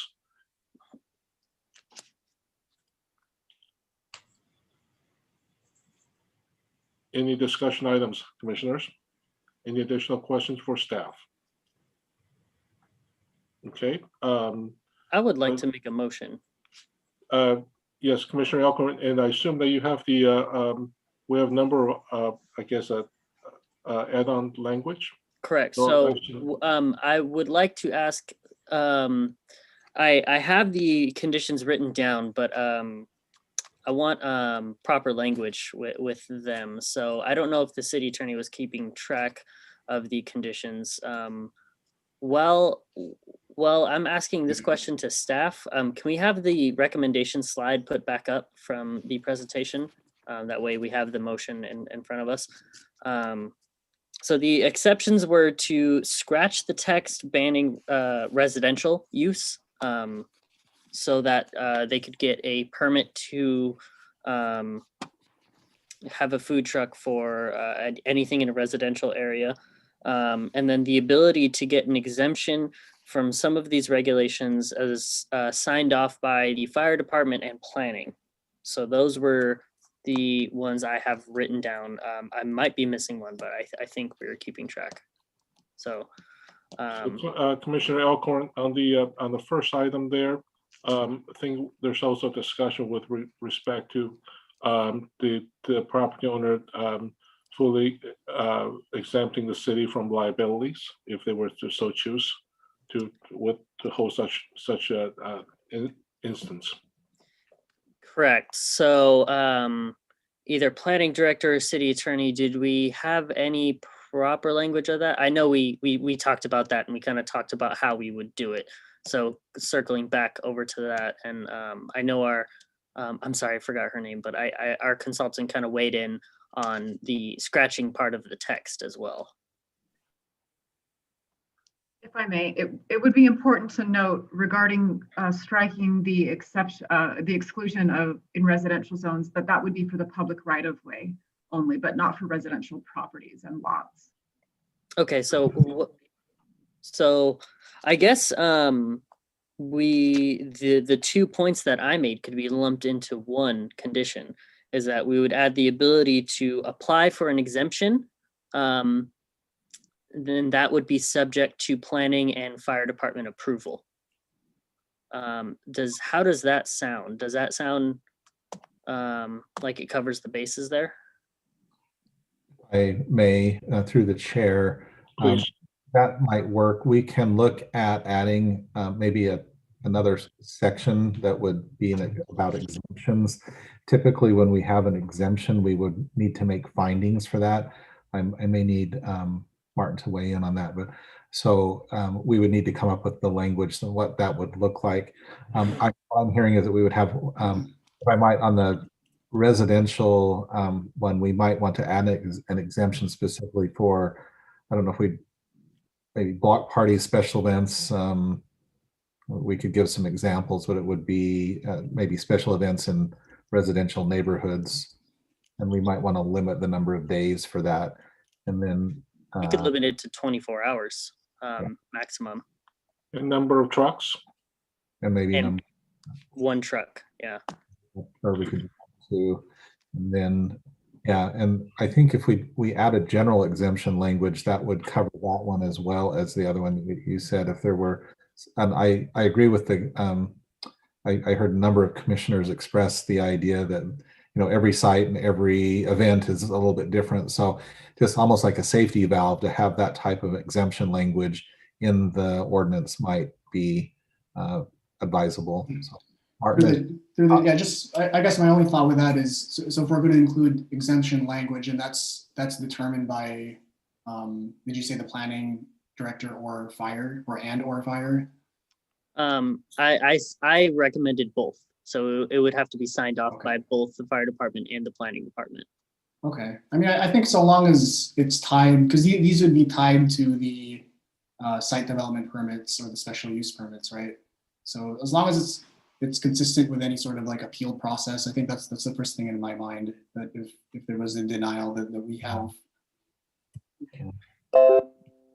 So I'm okay with the text being changed to make sure we are in the legal bounds. I just want to make sure that the process of an exemption is added into the regulations. How exactly that happens, I'm not as concerned about, as long as the process is there.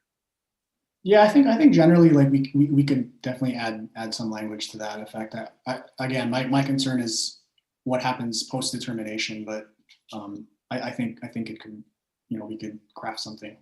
So when I make the motion and say subject to the conditions of approval, the condition that I'm adding in will be that we have a pathway to an exemption, and I'll kind of leave that open-ended. And whatever legal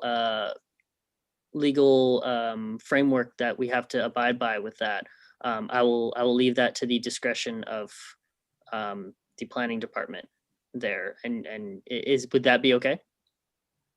That's fine. And if I may, Chair, just to clarify, this wouldn't necessarily be a condition. It would just be a recommendation for additional language to allow an exemption. Some type of exemption. And Martin's comments reminded me that we're not actually creating a new permit here. We're using existing processes, in this case, a minor site development permit or something different. And so what we can do is look at the existing language in the zoning ordinance, and I'm guessing, I don't have time to look at it at the moment, but that there's already a process for approving an exemption to that type of a permit. And if there's not, we can probably add it into these changes that would apply to specifically to food trucks. Would that work, Rosalind, I think, or Holly? It seems like since we're using an existing process, that's where that exemption language would belong. That sounds about right to me. And also, I had a question for Commissioner Alcorn. So would the exemption apply to both public right-of-way and private property? Or is it just limited to the public right-of-way? It would apply to both. It would apply to both, because we've seen that in some cases, the best place for a food truck might not be the best place according to these regulations. And so a pathway to work with the city on, if you have private property, to get your food truck in the right spot in a safe and effective manner. Also with public right of way for such special events as National Night Out and other special events like that.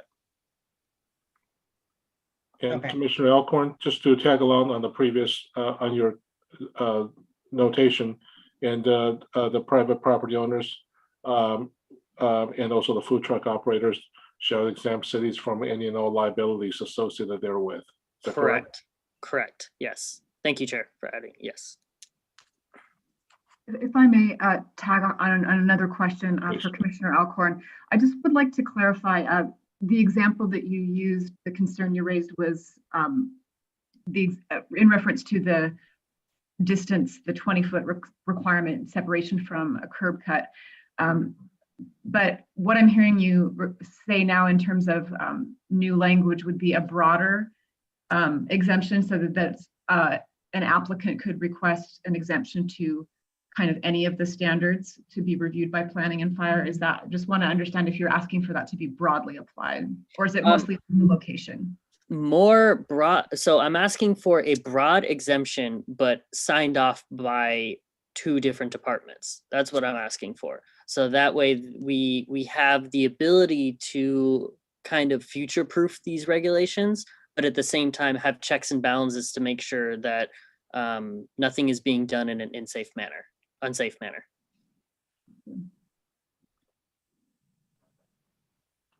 So, okay, so I'm going to add that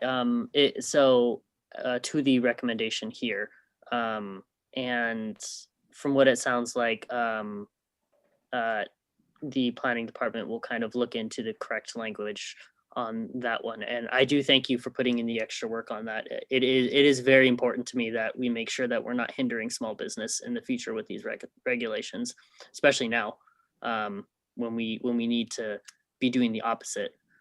So thank you for putting in, thank you in advance for putting in the extra work on doing that. So I'm going to make a motion to adopt resolution number 21-002, recommending that the city council adopt an ordinance adding regulations for mobile food vending and determining the ordinance to be exempt from CEQA with the added recommendations from the Planning Commission. Thank you, Commissioner Alcorn. So do I have a second? Second. Okay. Commissioner Ciardella, sounds like I hear your voice first. So that's a second. So we have a motion and a second, and I'll go down the row for votes. Commissioner Albana. Aye. Thank you. Commissioner Galan. Aye. Commissioner Ciardella. Aye. Commissioner Belong. Aye. Commissioner Alcorn. Aye. Vice Chair Chuan. Aye. Chair, aye as well. Motion passes 7-0 with the added exemption amendment. Thank you very much, and appreciate staff on work on this item here. And the next agenda item here is also the zoning text amendment, the hotel parking. Planning Director, if you will. Thank you. So the deja vu. So we have, again, Rosalind Thompson, our senior planner, to present the staff report. And our consultant, Holly Pearson, also worked on this one. And this is actually an example of, we've had several hotel applications, many hotel applications over the past several years. And one of the issues that we always wrangle over is parking. And it's one of those items, and there's many different reasons for this, but in particular, I would cite the advent of ride share, namely Uber and Lyft and others, and the impact that they have had on reducing the demand for parking at our hotels. And we're in a particularly good situation in Milpitas because we're so close to the San Jose airport, and a lot of our hotels offer an airport shuttle, and then many of the business hotels have shuttles for their employees to and from their places of work. So I think Rosalind will cover all of these issues in her presentation. So I'll turn the time over to her. But I just wanted to give a little bit of the background of where this amendment was coming from. Ms. Thompson? Yes. Welcome back. Thank you. Thank you, Chair. So as Director Thomas said, the item currently before you is a recommendation to the City Council on zoning text amendments related to hotel parking requirements. In this presentation, I will highlight the proposed amendments to the zoning code, as well as giving a couple of examples of the application of the amended parking requirements to actual projects in the city. Next slide. In recent years, a change has occurred in the way travelers choose to get around locally during their out-of-town trips, especially business travelers. There's a growing trend of travelers using on-demand or app-based ride-hailing services such as Uber and Lyft instead of renting cars. In addition, the San Francisco Bay Area's public transportation systems, including BART, Caltrain, and VTA Light Rail, are well connected to Bay Area airports and other major destinations, and offer easy and convenient ground transportation options for business and leisure travelers. In Milpitas, we have, in addition to BART and VTA service, the city has recently received a microtransit grant award from the VTA to provide an on-demand shuttle service. Next slide. The current industry standards for hotel parking also reflect the recent decline in parking demand at hotels as specified in the Institute of Transportation Engineers, or ITE, Parking Generation Manual. Based on the 4th edition of the Parking Generation Manual, published in 2010, the peak period parking demand for hotels, the general hotel category, is 0.64 parking spaces per occupied hotel room in urban areas and 0.9 parking spaces per occupied hotel in suburban areas. In Milpitas, the pre-pandemic nightly occupancy rate was 70 to 80%. During the pandemic, the nightly occupancy rate has been significantly reduced to 10 and 40%, and the source of that information is our Economic Development Department. Next slide. Under the current zoning code, the current parking requirement for hotels and motels is 1 space per guest room or unit, plus 2 spaces per manager's unit. And if there are any components, then we add the parking requirement for those components to the spaces required for the hotel rooms. Parking is expensive to build. According to a November 2019 article in the Silicon Valley Business Journal, in the San Jose area, each surface parking space costs about $33,000, and underground parking can cost up to $75,000 per space. Planning staff has observed that the off-street parking regulations in the zoning code require a greater number of parking spaces for hotels than is needed to meet the actual demand as expressed by project applicants, and we wanted to update the code language to better reflect the growing trends in multimodal transportation usage throughout the South Bay and changes in current demand of parking spaces at hotels and motels.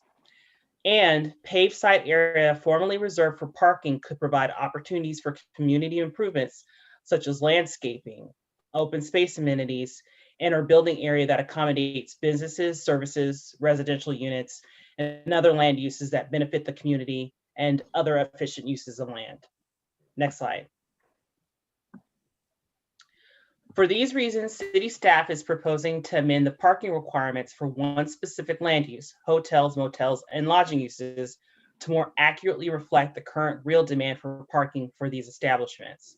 To achieve that end, the proposed ordinance amends the city zoning regulations related to parking requirements for hotels and motels, including the following: amending the definitions of hotel and boarding house in our subsection of the zoning code definitions, introducing new separate definitions for other types of transient lodging uses, including motels and extended stay hotels, and lowering the base parking requirement to 0.7 spaces per guest room or unit. Next slide.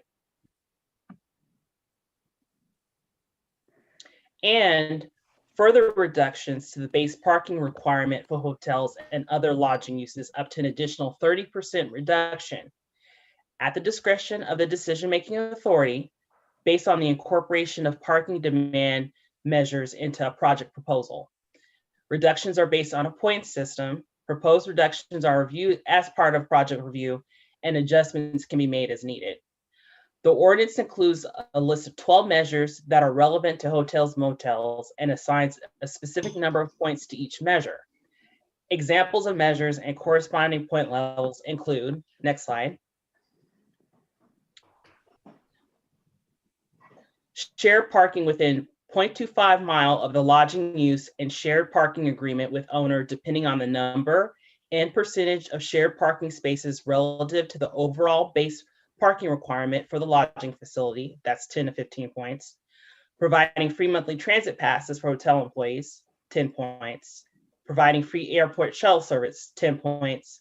Guest shuttle service to other key points such as BART and BTA rail stations, Diridon Caltrain station, and major commercial centers, 5 to 10 points. Next slide, or I'm sorry. Providing free on-site car share vehicles, 10 points, or free on-site shared bicycles for guest use, 5 points. Next slide.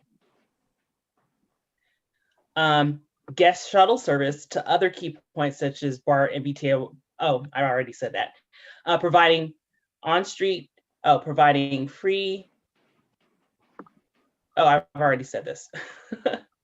Oh, but I didn't say lodging establishment located within 1/2 mile of a fixed guideway transit station or stop. BART or VTA light rail, which is 15 points. Next slide. So under the proposed amendments,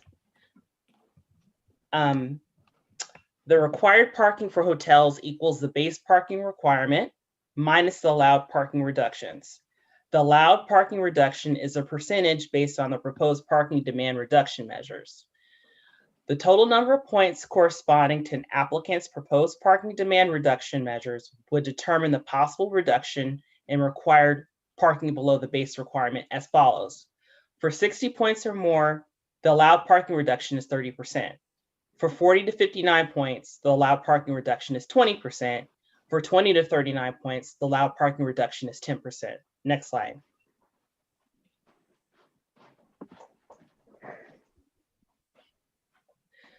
So the next few slides will apply the proposed parking requirements and allowed reductions to actual projects. The first case study is Holiday Inn located at 1100 Cadillac Court. The project was approved in 2015 and opened in March 2020. There are 128 guest rooms and meeting conference space. Under the current parking standard, the required parking is 1 space per room, that's 128 spaces, plus 24 spaces for meeting areas for a total of 152 parking spaces. They went above the 152 parking spaces and provided 164 on site. Under the proposed amendment, the required base parking under would be 89 spaces. That would be 0.7 spaces per room multiplied by 128 rooms, plus the 24 spaces required for the meeting conference space, 24 spaces, for a total of 113 parking spaces. Next slide. So under the proposed amendment, under the proposed amendments, if 2 parking demand management measures such as free airport shuttle for guests, which is 10 points, and free on-site shared cars for guest use, which is also 10 points, were implemented at 20 points, the project will qualify for a 10% parking reduction. Thus, the resultant required parking spaces would be 113 spaces minus 10% of 113, or 11, which is 102 parking spaces. Next slide.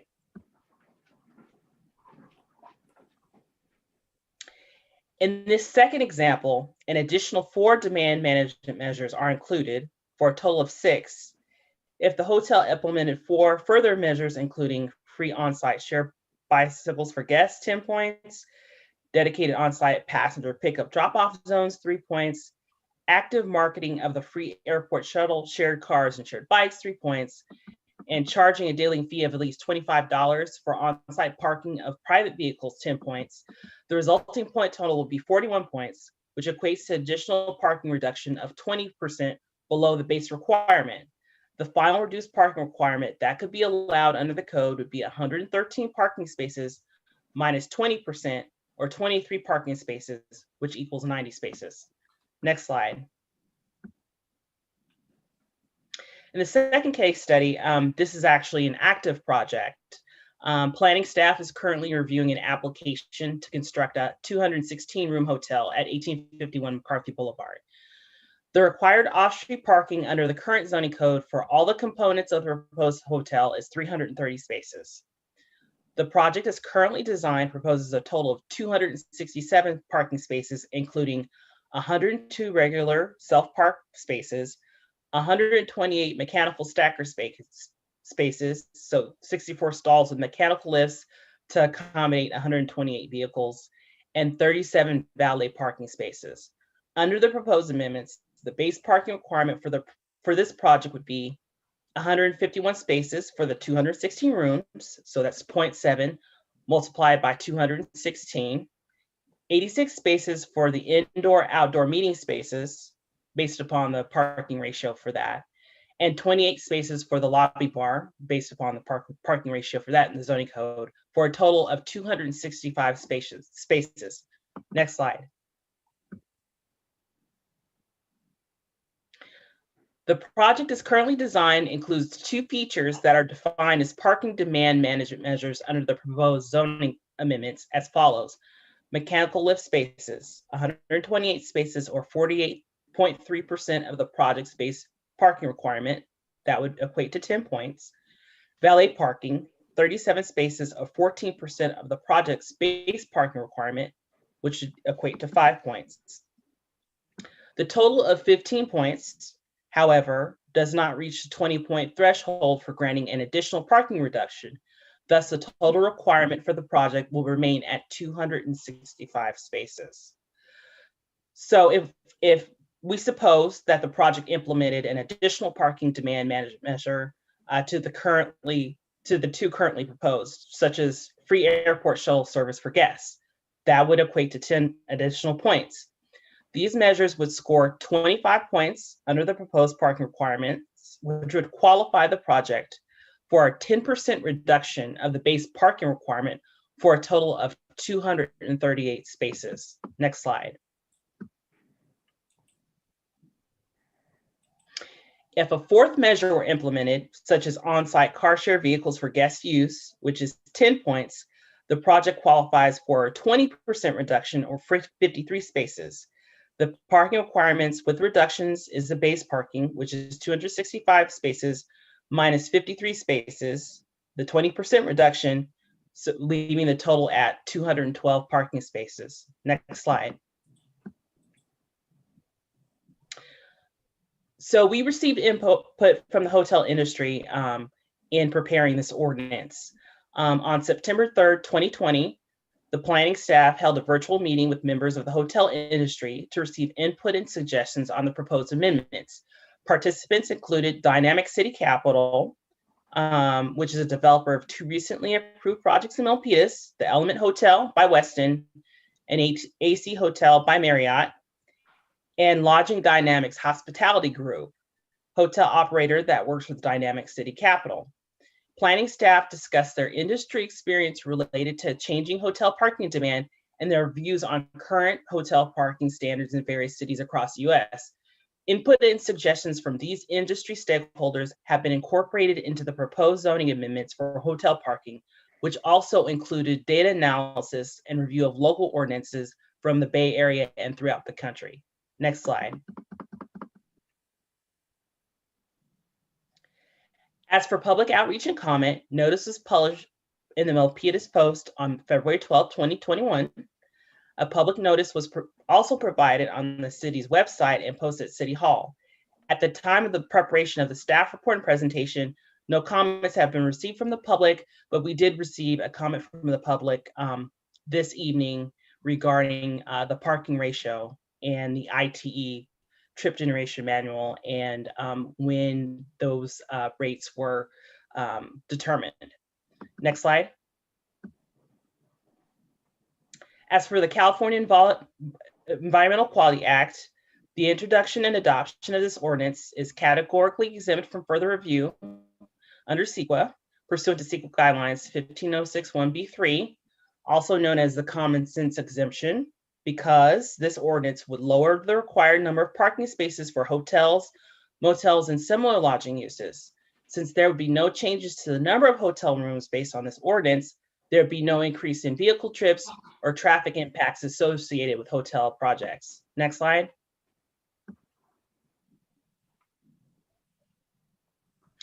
Staff recommends that the Planning Commission open and close the public hearing and adopt resolution number 21-003, recommending that the City Council adopt an ordinance amending the off-street parking requirements for hotels, motels, and other lodging uses, and determining the ordinance to be exempt from CEQA. That concludes staff's report on this project, and I am available to answer any questions that the commission may have. Thank you, Ms. Thompson. And with us this evening, also, we have the traffic engineer, Mr. Steve Chan, Economic Development Director, Alex Andrade, and also Deputy Fire Chief is also here. Mr. Zamora is also here. So, commissioners, any questions?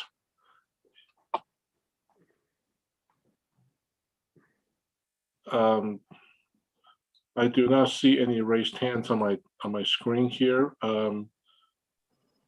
So, commissioners, what I would like to do, just go ahead, make sure, go ahead. Chair Tao, you had a question from Commissioner Ciardella. Commissioner Ciardella, please. Yeah, does this include, I understand it includes the residents of the hotel, but does the parking include the folks that work at the hotel?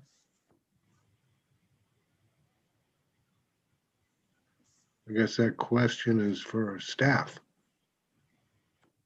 So the parking ratio is based upon the guest rooms and any other components. And that's common practice in zoning codes that we've seen, is that the parking ratios are based upon guest rooms and components of the hotel, whether they're restaurants or lobby, because the restaurant parking ratio and if there's another amenity, that typically includes not only the customers, but also the employees as well, factored in. Okay, so it is factored in. And then, I know I brought this up last time and I brought it up several times before. Is there a spot, assigned spot for Uber or Lyft or cab companies to park to be able to get their customers into their vehicles or out of their vehicles?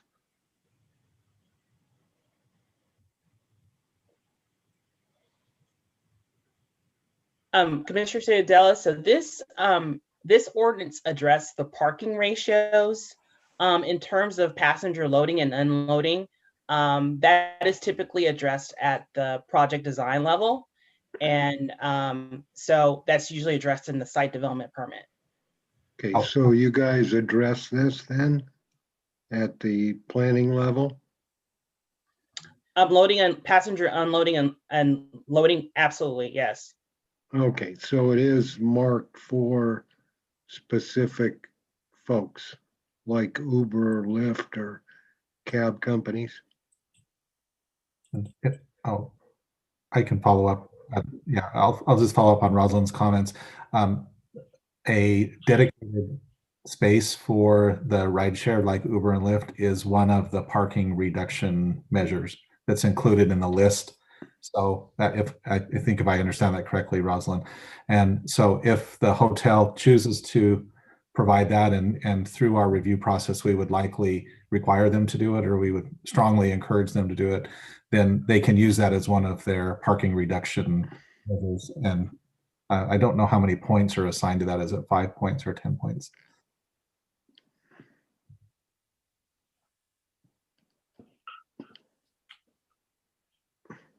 Thank you, Director. And Commissioner Ciudadela, any additional questions? No additional questions. Okay. So I'm kind of scrolling through the commissioners. I do not see any of the raised hands right now. So Bill's got one. Can you speak? Can you say that again? I'm sorry. Bill has got a question. Hello, Commissioner, Vice Chair Chuan. Thank you, Chair. Just a question. Just wanted to, in terms of, I understand the point system, and then also looking at the proposed, new ratios there. Just wanted to understand one area is have any say special events, I do note that in the for the various hotels, and you had examples of someone had a conference or anything like that there's room for conference, hotel or anything. But is there anything say a special event? Because sometimes I notice that there are some companies, they may want to use a hotel for say they might have their own, just to give an example, like a sales conference or something like that, and they might have a special event where they might rent out, say like a ballroom or something like that, or even if they're having their own say sales conference or something, and they may want to have a larger space there. Have those factors been taken into account to make some of these calculations? Mr. Chuan, yes. So the total parking requirement for a hotel or motel is based upon not only guest rooms, but components of the hotel, including any kind of meeting or conference space, any restaurants. those individual uses have their own parking requirements in our zoning code. So they're also accounted for in the parking total. Okay, great. Thank you. Okay. Chair has a question for Mr. Chan. So basically, this is a way of sort of reducing the on-site parking needs, and we're utilizing the shared concept in a more active way. Assuming that we have the hotel guests, that are sort of doing it, coming back in, going out, coming back in, going out, and that we're using the share the ride share programs or whatnot. Is this we're actually generating more vehicle travel mileage, from the ride shares coming in and out to pick up the guests. Is that a consideration in how we calculate the vehicle miles traveled and so on and so forth? And as we're kind of going through this consideration for reduction of parking requirements. Yes, that would be a contribution for vehicle miles travel. Again, that's only one measure for getting the guests to the hotel. There's transit, there's other carpool shuttles, mass transit, that's whole intent. So that overall vehicle mile travel is the hope that will be lower, that riders or guests would be using mass transit from the airport to BART, and then for the last mile to the hotel, they may hail a Uber to get there. But the hope is that long term that the vehicle miles travel will be lower. Okay, all right. So this question here is also from Mr. Chan, and also I guess for the planning staff. We're making fairly dramatic sort of cuts in terms of the required parking space because of the current usage of how the ride shares and other app-based programs. As we look forward, over the next decades, do we see this trend to hold up, or are we going to see something more dramatic, the sort of reversion or whatnot? Are there any prognostications in terms of from the traffic engineers of the world? I'll take this first stab at the answer. So as we see now in the industry, there's a lot of changes going on, not only related to transportation, but also work at home, remote work. We don't know how that's going to play out in the future, next year, 10 years, 5 years. That's something we have to wait and see how that changes the industry as a whole, specifically hotel, where they may not be showing up live in person for these events. They may show up virtually. So this is something evolving. We have to sit back and see what kind of come out of it and kind of reassess what is needed to move forward. So we're considering a reduction of the parking requirement for the hospitality use, and as we're kind of considering moving forward with a reduction program, are we slightly ahead of the schedule, or are we on schedule? Planning staff, comments, please.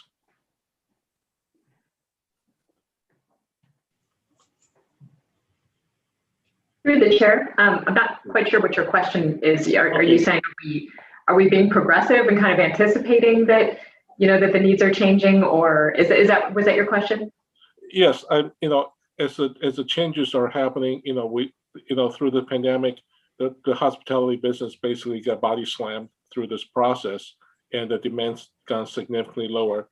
We're kind of proactively doing a zoning parking update at this point, and we're anticipating the sort of structural changes to how travel, ground travel is done. So I just want to make sure, because once this is sort of implemented and that the actual physical assets are built, we're kind of el stucco, in that stuck environment, and there's no Sky King to lift the cars onto somebody else's roofs, so. Sure. Yeah, let me clarify. We started having discussions about parking reductions. It's been over 2 years in the making. This is, again, and I think Rosalind referenced this in her presentation, this is based on existing review of hotels that we have very recently been entitling. We've had several hotels come through in the past few years. Looking at our existing code and some of the deficiencies that we have in our code, and also, being mindful of not just the hotel industry's more precise kind of parking needs that we've been, analyzing now, but also just hearing anecdotally from our hotel operators throughout the city. How is capacity? Have you found that typically you're overparked, that you're underparked? What is the situation? And a couple of points I want to note. Initially, in our discussions with the hotel operators, I just want to emphasize that every single person that we've spoken to that's in the hotel industry is very interested in having guests in their hotel. So when I say that, I mean they will accommodate. They are interested in having a business model that is sustainable now and in the future. So they don't want to rush to make recommendations for parking standards that aren't going to meet their business needs. And those business needs were prior to the pandemic. While I think Steve did a great job really referencing that we don't know what the changing trends are going to mean for us after the pandemic. But I feel pretty comfortable knowing that we have seen significant changes in not just multimodal transportation. In the past 3-4 years that I've been in the city, we've been talking about all sorts of things, from e-bikes to bike share, to e-scooters, to new transit stations, to improve conditions for walking and bicycling. So not only that, we just, and I believe we mentioned this a couple of weeks ago, but we had the top score for a microtransit grant that we just submitted to VTA. And that grant, we're hoping that the VTA board will be approving that in the coming month. If that's the case, we're going to be initiating work within the next 14 weeks to help design this. Ms. Garner, you're breaking up in your sound. Sorry. That's Can you hear me? Can you hear me now? Okay. You're now. Well, hopefully you didn't. I didn't lose too much, but I was talking about the microtransit grant that we got. So this will be hopefully starting up very soon. And what it's going to enable us to do is to provide a very low-cost shuttle service from destinations such as the BART station and the VTA Transit Center to destinations throughout the city. So essentially addressing that first and last mile connection. So if I were a traveler and I was landing at San Jose Airport and I needed to get to one of the hotels in Milpitas, I could utilize that shuttle service, and it's very low cost. Or if the hotel happens to have a shuttle service, they're going to come and pick me up. And I'll be honest with you, that's how I travel now. I never rent a car. So it's, I think what we're starting to see is that more and more people recognize that there's a lot of money to be saved by not needing to rent a car all the time. It mostly sits in the parking lot, and so they've been utilizing other services. Okay, great, appreciate the comments. So just in the event a different hotel model comes in and their parking ratio is somewhere near the former parking ratios, and would that still be quote unquote allowed based on the model that which they run, or are we sticking to what the new proposed to be? If the ordinance is passed, then we would have a different parking standard that we would be looking at. However, if a hotel operator comes to us and claims special circumstances, we will always listen. If there's something that we feel needs to be elevated, or if we need to make an amendment to their site development permit or to a conditional use permit, we will bring that back to the Planning Commission and let the applicant state their case. So I think, we want to provide an amount of flexibility to hotel operators so that they can utilize different methods of getting people to and from their hotel. But we do not want to sacrifice, the kind of the safety or the convenience of that hotel within a given community. And neither does the hotel operator. I think everybody wants to operate as efficiently and as cost effectively as possible. Yeah, I just want to make sure that, you know, if a hotel model, operating model is not currently existing, you know, if a new one comes in and that, you know, there's a heavier parking requirement, you know, we do have a ways and means and methodologies to allow for the development to move forward, you know, under you know, more heavily required parking space scenario. Yeah. Yes. I could just add quickly to what Jessica said. The 0.7 spaces per guest room base parking requirement is a minimum parking requirement. So if a hotel developer felt that they needed more parking than that to meet their business needs, they certainly could propose a higher level of parking. It's just a minimum. Great. Just want to make sure that we have that as an option. Chair, may I add one thing? Please. So, thank you, Holly. And in addition to what Holly just said, I want to clarify again that the reductions and the point system that has been outlined by Rosalind, none of that is required or mandatory. All that it does is introduces a little bit of flexibility into our current code. We are proposing, you know, a different base rate. We would go from 1 parking space per room to 0.7 per room in accordance with current industry standards. But the rest of it, the point system and reductions that are based on parking reduction strategies, all of that is very flexible and is at the discretion of the operator and at the discretion of the city. Some of the examples that were used, and I think the second one, actually we didn't use this one as an example, but we mentioned the hotels that were built on, or they're being built on Alder Lane, and those are adjacent to a BTA light rail station. And so when they came, that's kind of a special case because they have a shared parking arrangement between 2 hotels on the same site. Again, special consideration was given there as well for shared parking arrangement, but also their proximity to transit. So even without this ordinance, we were beginning to move in that direction with some of these hotel projects where it made sense. And that again was the genesis for some, or it kind of moved us in a direction toward bringing this amendment forward to the commission, because we were already looking at how to reduce parking requirements at hotels where the current standard didn't necessarily apply. Thank you. I appreciate the explanation. I appreciate the clarification as well. On this particular draft ordinance here, one of the things that I think I want to make sure of is that, you know, the operators, you know, shall not, you know, make the entire parking, you know, their parking field or structure a valet only scenario. So there still will be allowing for self park or you know, and valet parking can be offered.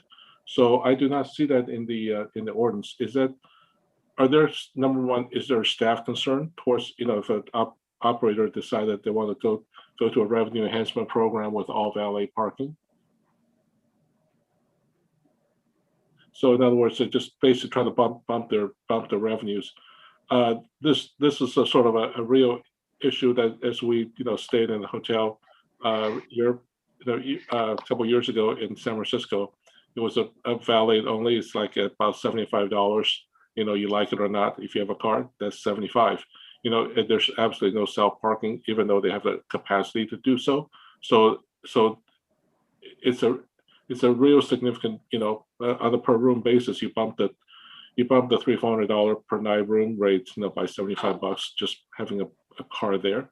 So, you know, I don't have a problem with valet parking. That's an integral part of a hotel program, but, you know, we should not allow for the entire parking lot, you know, to be, you know, sort of quote unquote valet only scenario. And is that something that the staff have considered at that particular point? I don't, if I may, and Holly might want to, or Rosalind might want to jump in, but I might offer another scenario too. And this is another example of one of the parking reduction strategies that are proposed in the code. So my family and I traveled to Chicago. The hotel we stayed in, again, this is very common nowadays in urban areas. You mentioned the one in San Francisco. In Chicago, the hotel that we stayed in did not have any parking on site. We parked in a public garage that was off-site and walked 2 or 3 blocks. And it was a little inconvenient, but we dropped all our luggage off and then parked. And then we could, it's kind of nice for the guest because then we could shop around, and if we wanted to pay little or we wanted to find a, free parking on the street, we could have done that. Just a lot of, it was really leaves the parking choice up to the guest. And they may have offered valet parking, but we didn't choose to take advantage of that. One scenario, as I mentioned in the parking reduction strategies that might be used is, you'll see one about offsite parking has to be within a quarter mile of the hotel. And the question came up from the public this afternoon is, why is that there? And it could be valet parking. Really that choice of whether or not the hotel chooses is up to hotel management. We would probably encourage them so that people would use that to do free valet parking. And then it would be on an offsite location. So we're essentially moving the parking off the hotel site. Maybe there, in some cases, I know in San Jose, there was a hotel proposed and all of their parking was offsite because they didn't have room on the site for parking. And there were a number of existing parking garages, some owned by the city, that had excess parking that was not used during the day. So it's really, and those parking lots were within a quarter mile of that hotel. So it's really about managing the resources you have. I can imagine in Milpitas, for example, this is hypothetical, but there's plenty of available parking around the Great Mall. And if a hotel were to go in that area that was within a quarter mile, they might, again, hypothetical, but the hotel manager might work out an arrangement with Simon Properties, owner of the Great Mall, to utilize some of their parking for the hotel. And I know the hotels that we mentioned on Alder Lane, the Marriott and the other one that was going in, there's a large VTA parking facility right next to that, and I think they might be interested in working something out, whether they would or not, with VTA to use that. So I'm just saying that they would look for existing parking facilities to use offsite, and that may or may not be valet parking. Right.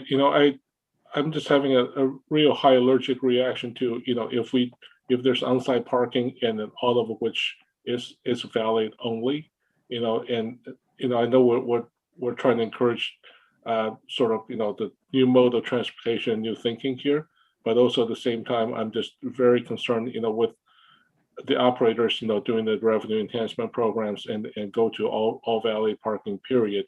It's kind of like there has to be, it cannot be 100%, in my humble opinion, available parking on site to be valet only, and I think there's certain percentage that is valet, absolutely, and but it cannot be all of it, and none for self-park scenario. I mean, you can pay for self-park, but you cannot require valet as the only facet by which your vehicle would be handled on site. That would be a decision for hotel management. I think similar to what the planning manager suggested, that the management of the hotel would come up with a scenario that best meets the needs of their guests. And if valet parking is not your cup of tea, then thankfully in Milpitas we have plenty of other options that would be available to those guests. Sure. Will staff support a not all 100% so not all 100% valet parking as a language for specific reasons? Commissioner Tao, I'd just like to add, so all hotels require a conditional use permit. Sure. And so that operation, the valet operation, can be reviewed at the project level when it comes in for a conditional use permit. Okay, all right, fair enough. Well, go ahead to let this one go. Thank you. Commissioners, any other questions? Since my screen here does not show everyone's shot, I cannot see everyone on one screen. So if someone has a comment, would you please speak up? Through the chair, this is Commissioner Belaga. I have a question for staff. Please. So I can echo a lot what Planning Director Jessica Gardner said, basically about, I travel a lot for work and everyone uses rideshare now. It seems like no one really rents cars. It just makes it more efficient when you're traveling for business. And to echo Chair Tao, every year I go to a conference in Sacramento, and we stay at a hotel, and it's 100% valet parking, which is $35 a day. And their only other option is you can park across the street and pay $20 a day. And so, I mean, it's just, it seems like it's, every time I go there, my coworkers, we all laugh. We think it's a money grab. Either way, they're profiting some way off of us storing our cars, and we end up using rideshare when we go around town anyways. So we bring our cars, and then, you know, we have to pay for rideshare, which doesn't make sense either. But anyways, based off of existing hotels now, obviously this wouldn't pertain to them, but could they go back and amend, you know, their permits that were approved for these hotels? And then as far as that spacing goes, if they do amend it, you know, obviously they can't add more lodging space, because then that would mess with the percentage there. But could they use those areas, now that this is in effect, could they use those areas, let's say, for more recreational use type areas? Through the chair, this is Jessica. Commissioner Belong, if they wanted to come back and retroactively make a change to their existing site development permit or conditional use permit, they could certainly look at the new regulations. If they're adopted and they're in place, then it would apply to any hotel. But most likely, I mean, it took a while for a lot of our hotel operators to get up and running, and so I don't know that they would be likely to change their existing arrangement if it works for them. But if it doesn't, you know, I think there are lots of opportunities for them to potentially retrofit. And again, we would take that, you know, as a permit and staff review or planning commission review if we felt it was warranted. Thank you. Commissioner Belong, is that any other comment? No, that answered my question. Thank you. Thank you very much. And any other commissioners' comments to staff? Okay, hearing none in this case here. So this is a public hearing item, and Ms. Medina, do we have any public comments? Hey, Chair, we have 2 community members in the queue. First is Umesh Mehta. Okay, and do we have another? Was Mr. Mehta the first one signed in to the queue? Mm-hmm. He's 1 out of 2. Okay. Thank you. Okay. All right. Well, Mr. Chair will provide 3 minutes to each of the 2 speakers. So, Mr. Mehta, you're in the queue, and please. Thank you very much, sir. I really appreciate that. I wanted to again thank you to all, to chair, vice chair, and all the planning commissioner. I wanted to mention about the with respect to the hotel parking and the ordinance. There are 3 zoning districts are very important. One is the residential one, another one is the commercial, and then there is the industrial. Now, also important to include that, you know, when any ordinance are being passed, it is particularly with the hotels, it is important to include the non-conforming facilities which are legally existing at the time of adoption of the zoning, and as well as the ordinance which is required to operate the existing facilities that is customarily incidental to the operation of the hotel. For example, the commercial service concession, communal eating facilities, communal entertainment facilities. These facilities include sometimes the upper level and the base level parking, and sometimes, you know, those parkings are structured. So it is important that, you know, when any hotels are being built, it is important to evaluate that, you know, what kind of a parking facilities are there, whether it's a structured parking, whether there's a baseline parking, whether there's an upper level parking. It is important to structurize, you know, put the structurize into the ordinance so that, you know, when any building is being structured, they provide the right set of maps along with that. And also the planning commission must include the requirement to provide the mapping of a parking as a part of an ordinance to include with the science, technology, and innovations clause in it. Providing the parking maps would allow to locate the vehicles parked in the parking spots in the hotel and also, have the real-time parking, be provided along with Uber, Lyft, and other commercialized services having a loading and unloading zone in that. Another intensification and the ancillary facilitation that can be included as a part of a facilities to be provided is to authorize a conditional use permit approval to the general public, as whether the food services or hotel guests are subjected to certain inclusion within the hotel parking or not.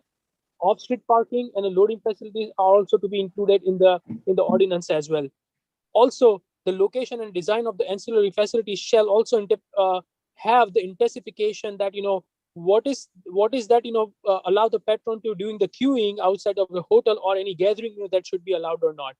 Part of a commercial zone, site planning is required, delivery and loading, mechanical equipment, recreational facilities, driveways, garage, as well as the quasi-residential uses to be included as well. The noise attenuation technique should include as well, right set of a structurization, and if any vehicle that is operated on the noise generators like trailers or RVs, whether those should be allowed within the hotel parking or not. Balconies, stairways, walkway railings are also to be stylistically included with a compatible basic design of a structure. Okay, thank you, Mr. Mehta. Your time is up. And Ms. Medina, next speaker, please. The next speaker is Mr. John Dahl. Mr. Dahl, your time is now. Thank you. Good evening. I noticed on one of the slides a bullet point to the effect that adjustments could be made as needed to the program, and I wanted to understand a little more about that. I'm wondering if you can elaborate on what that means in terms of individual hotels and hotels in general. What flexibility would the planning department have based on experience over time in terms of the requirements or available options that individual hotels and hotels in general would have under this ordinance? That's my question. Thank you. Okay, thank you, Mr. Dahl. Planning Director, do you have any comments to the last speaker's comments? Sure, and Rosalind, you can add as needed, but as Rosalind noted earlier, every hotel project in every zone across the city is required to go through the conditional use permit process. And so through that process, any condition on any item can be attached to that hotel. So if a particular hotel is in a location and we know that it's going to have a different kind of clientele, we can condition it to the parking to include truck or bus parking, for example. If it's if there's some other type of a special need, we can do that as well. So there's quite a bit of flexibility within the existing process for reviewing a hotel. Rosalind, was there anything else that you had in mind for that comment on that slide? Just to add, again, it's at the review authority's discretion whether or not, well, the base parking remains 0.7, but whether or not they're granted a parking reduction is still at the discretion of the review authority, in this case, the Planning Commission.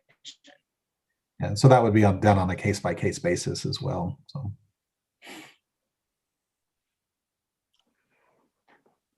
Thank you, Director. And Ms. Medina, are there any other public comments that came in?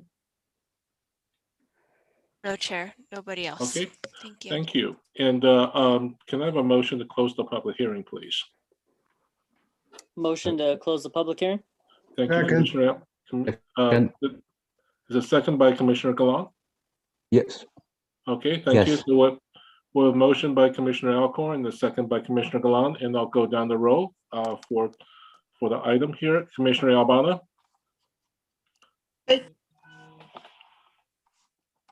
Commissioner Albana, would you please repeat that? Aye. Thank you. Commissioner Galan? Aye. Commissioner Ciardella? Aye. Commissioner Belong? Aye. Commissioner Alcorn? Aye. Vice Chair Chuan? Aye. Chair's aye as well. The public comments is closed.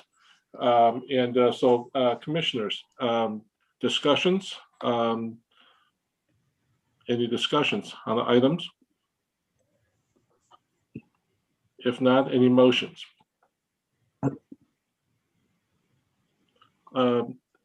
Commissioner Galan, did I see your raised hand? Yes. I'd like to make a motion to adopt resolution number 21-003, recommending that the city council adopt an ordinance amending the off-street parking requirements for hotels, motels, and other lodging uses, and determining the ordinance to be exempt from CEQA. Second. Okay, thank you. So we have a motion by Commissioner Galan and a second by Commissioner Albano, and the chair will go ahead to do the call on the votes. Commissioner Albano. Aye. Thank you. Commissioner Galan. Aye. Commissioner Ciardella. Aye. Commissioner Belong. Aye. Commissioner Alcorn. Aye. Vice Chair Tron. Aye. Chair, aye as well. Motion passes 7-0. And thank you very much. And the third item on tonight's public hearing agenda Chair? item. Yes. Could I request a 3 to 5 minute recess really quick? Because we have one more Yes. zoning text amendment and then we have new business. No, we don't. The third. Oh, item that was is deferred. That's deferred, to further point. Okay, Would Commissioner still like to request a 3 to 5 minute recess? I see Vice Chair's head nodding, so I'm gonna say yes. Okay, so shall we conduct a 3-minute recess? We'll reconvene at 9:25 this evening. Perfect. Thank you. Thank you, Chair. And the staff members and the other department staff members, thank you very much for being here this evening. And we appreciate your time. Thank you.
What are you doing, huh?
Commissioner Albana and Commissioner Galan, are you, okay, you're back. And Director Thomas, are you back in?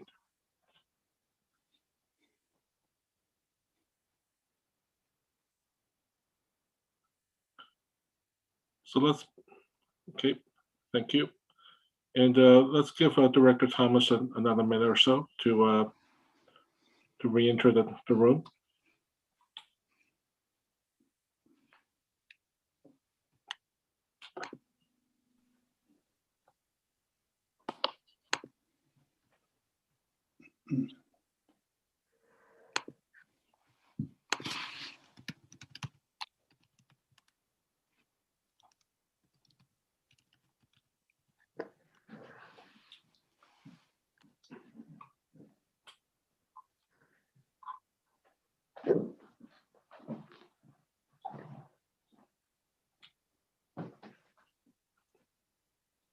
Okay, let's go ahead and get us started, and I'm sure Director Thomas will be back in here very shortly. So the next agenda item here is an ongoing and prior business item, and the 10.1 is to consider it and appoint an ad hoc planning commission subcommittee with a starting of 2 members to provide input on topics related to the Midtown specific plan area, which is also called by the elongated name, but I'll just call it for to be designated gateway areas. In the prior meeting, Chair has noted that as a starting point, at this point as a standing ad hoc committee, and we will go ahead. Chair would like to appoint Commissioner Alcorn and Chair himself as a starting point. I think based on Director Thomas's prior comments, this particular commission will actually not really, quote unquote, kind of get rolling in terms of the process on the staff side until probably about 3-4 months from this point. Is that correct? Yes, that's correct. We're currently working on policy development with the council. Absolutely. So we'll go ahead and put in place the subcommittee at the moment, and then we will go ahead based on the workload as it may appear to be appropriate, we'll add on to a 3rd member.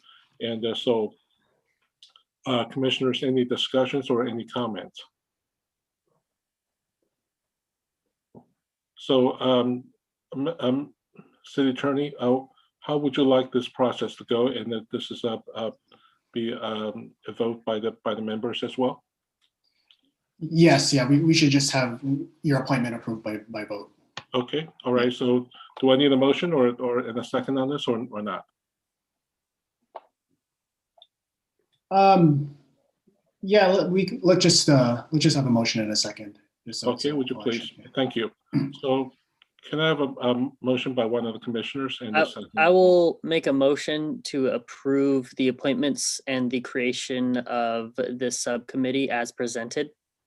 For the Midtown specific plan area? Okay, for the Midtown specific plan area. Thank you very much. So we have a motion by Commissioner Second. We have a second already, Commissioner Albana. Thank you very much. Commissioner Balan's already seconded.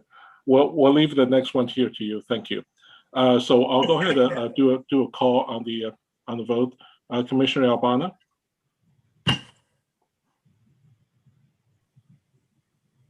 Would you Aye. Thank you. Commissioner Galan. Aye. Okay, Commissioner Ciradella. Aye. Okay, thank you. And Commissioner Papillon. Aye. Commissioner Alcorn. Aye. And Vice Chair Chuan. Aye. And Chair I as well. Motion passes 7-0. Thank you very much. And the next ongoing prior business item is also the consideration and appointment of an ad hoc planning commission subcommittee members, or 2 members, to provide input on issues related to the metro specific plan area. So questions to the planning director in terms of timing for that particular engagement of the ad hoc committee to start. What is the approximate time frame?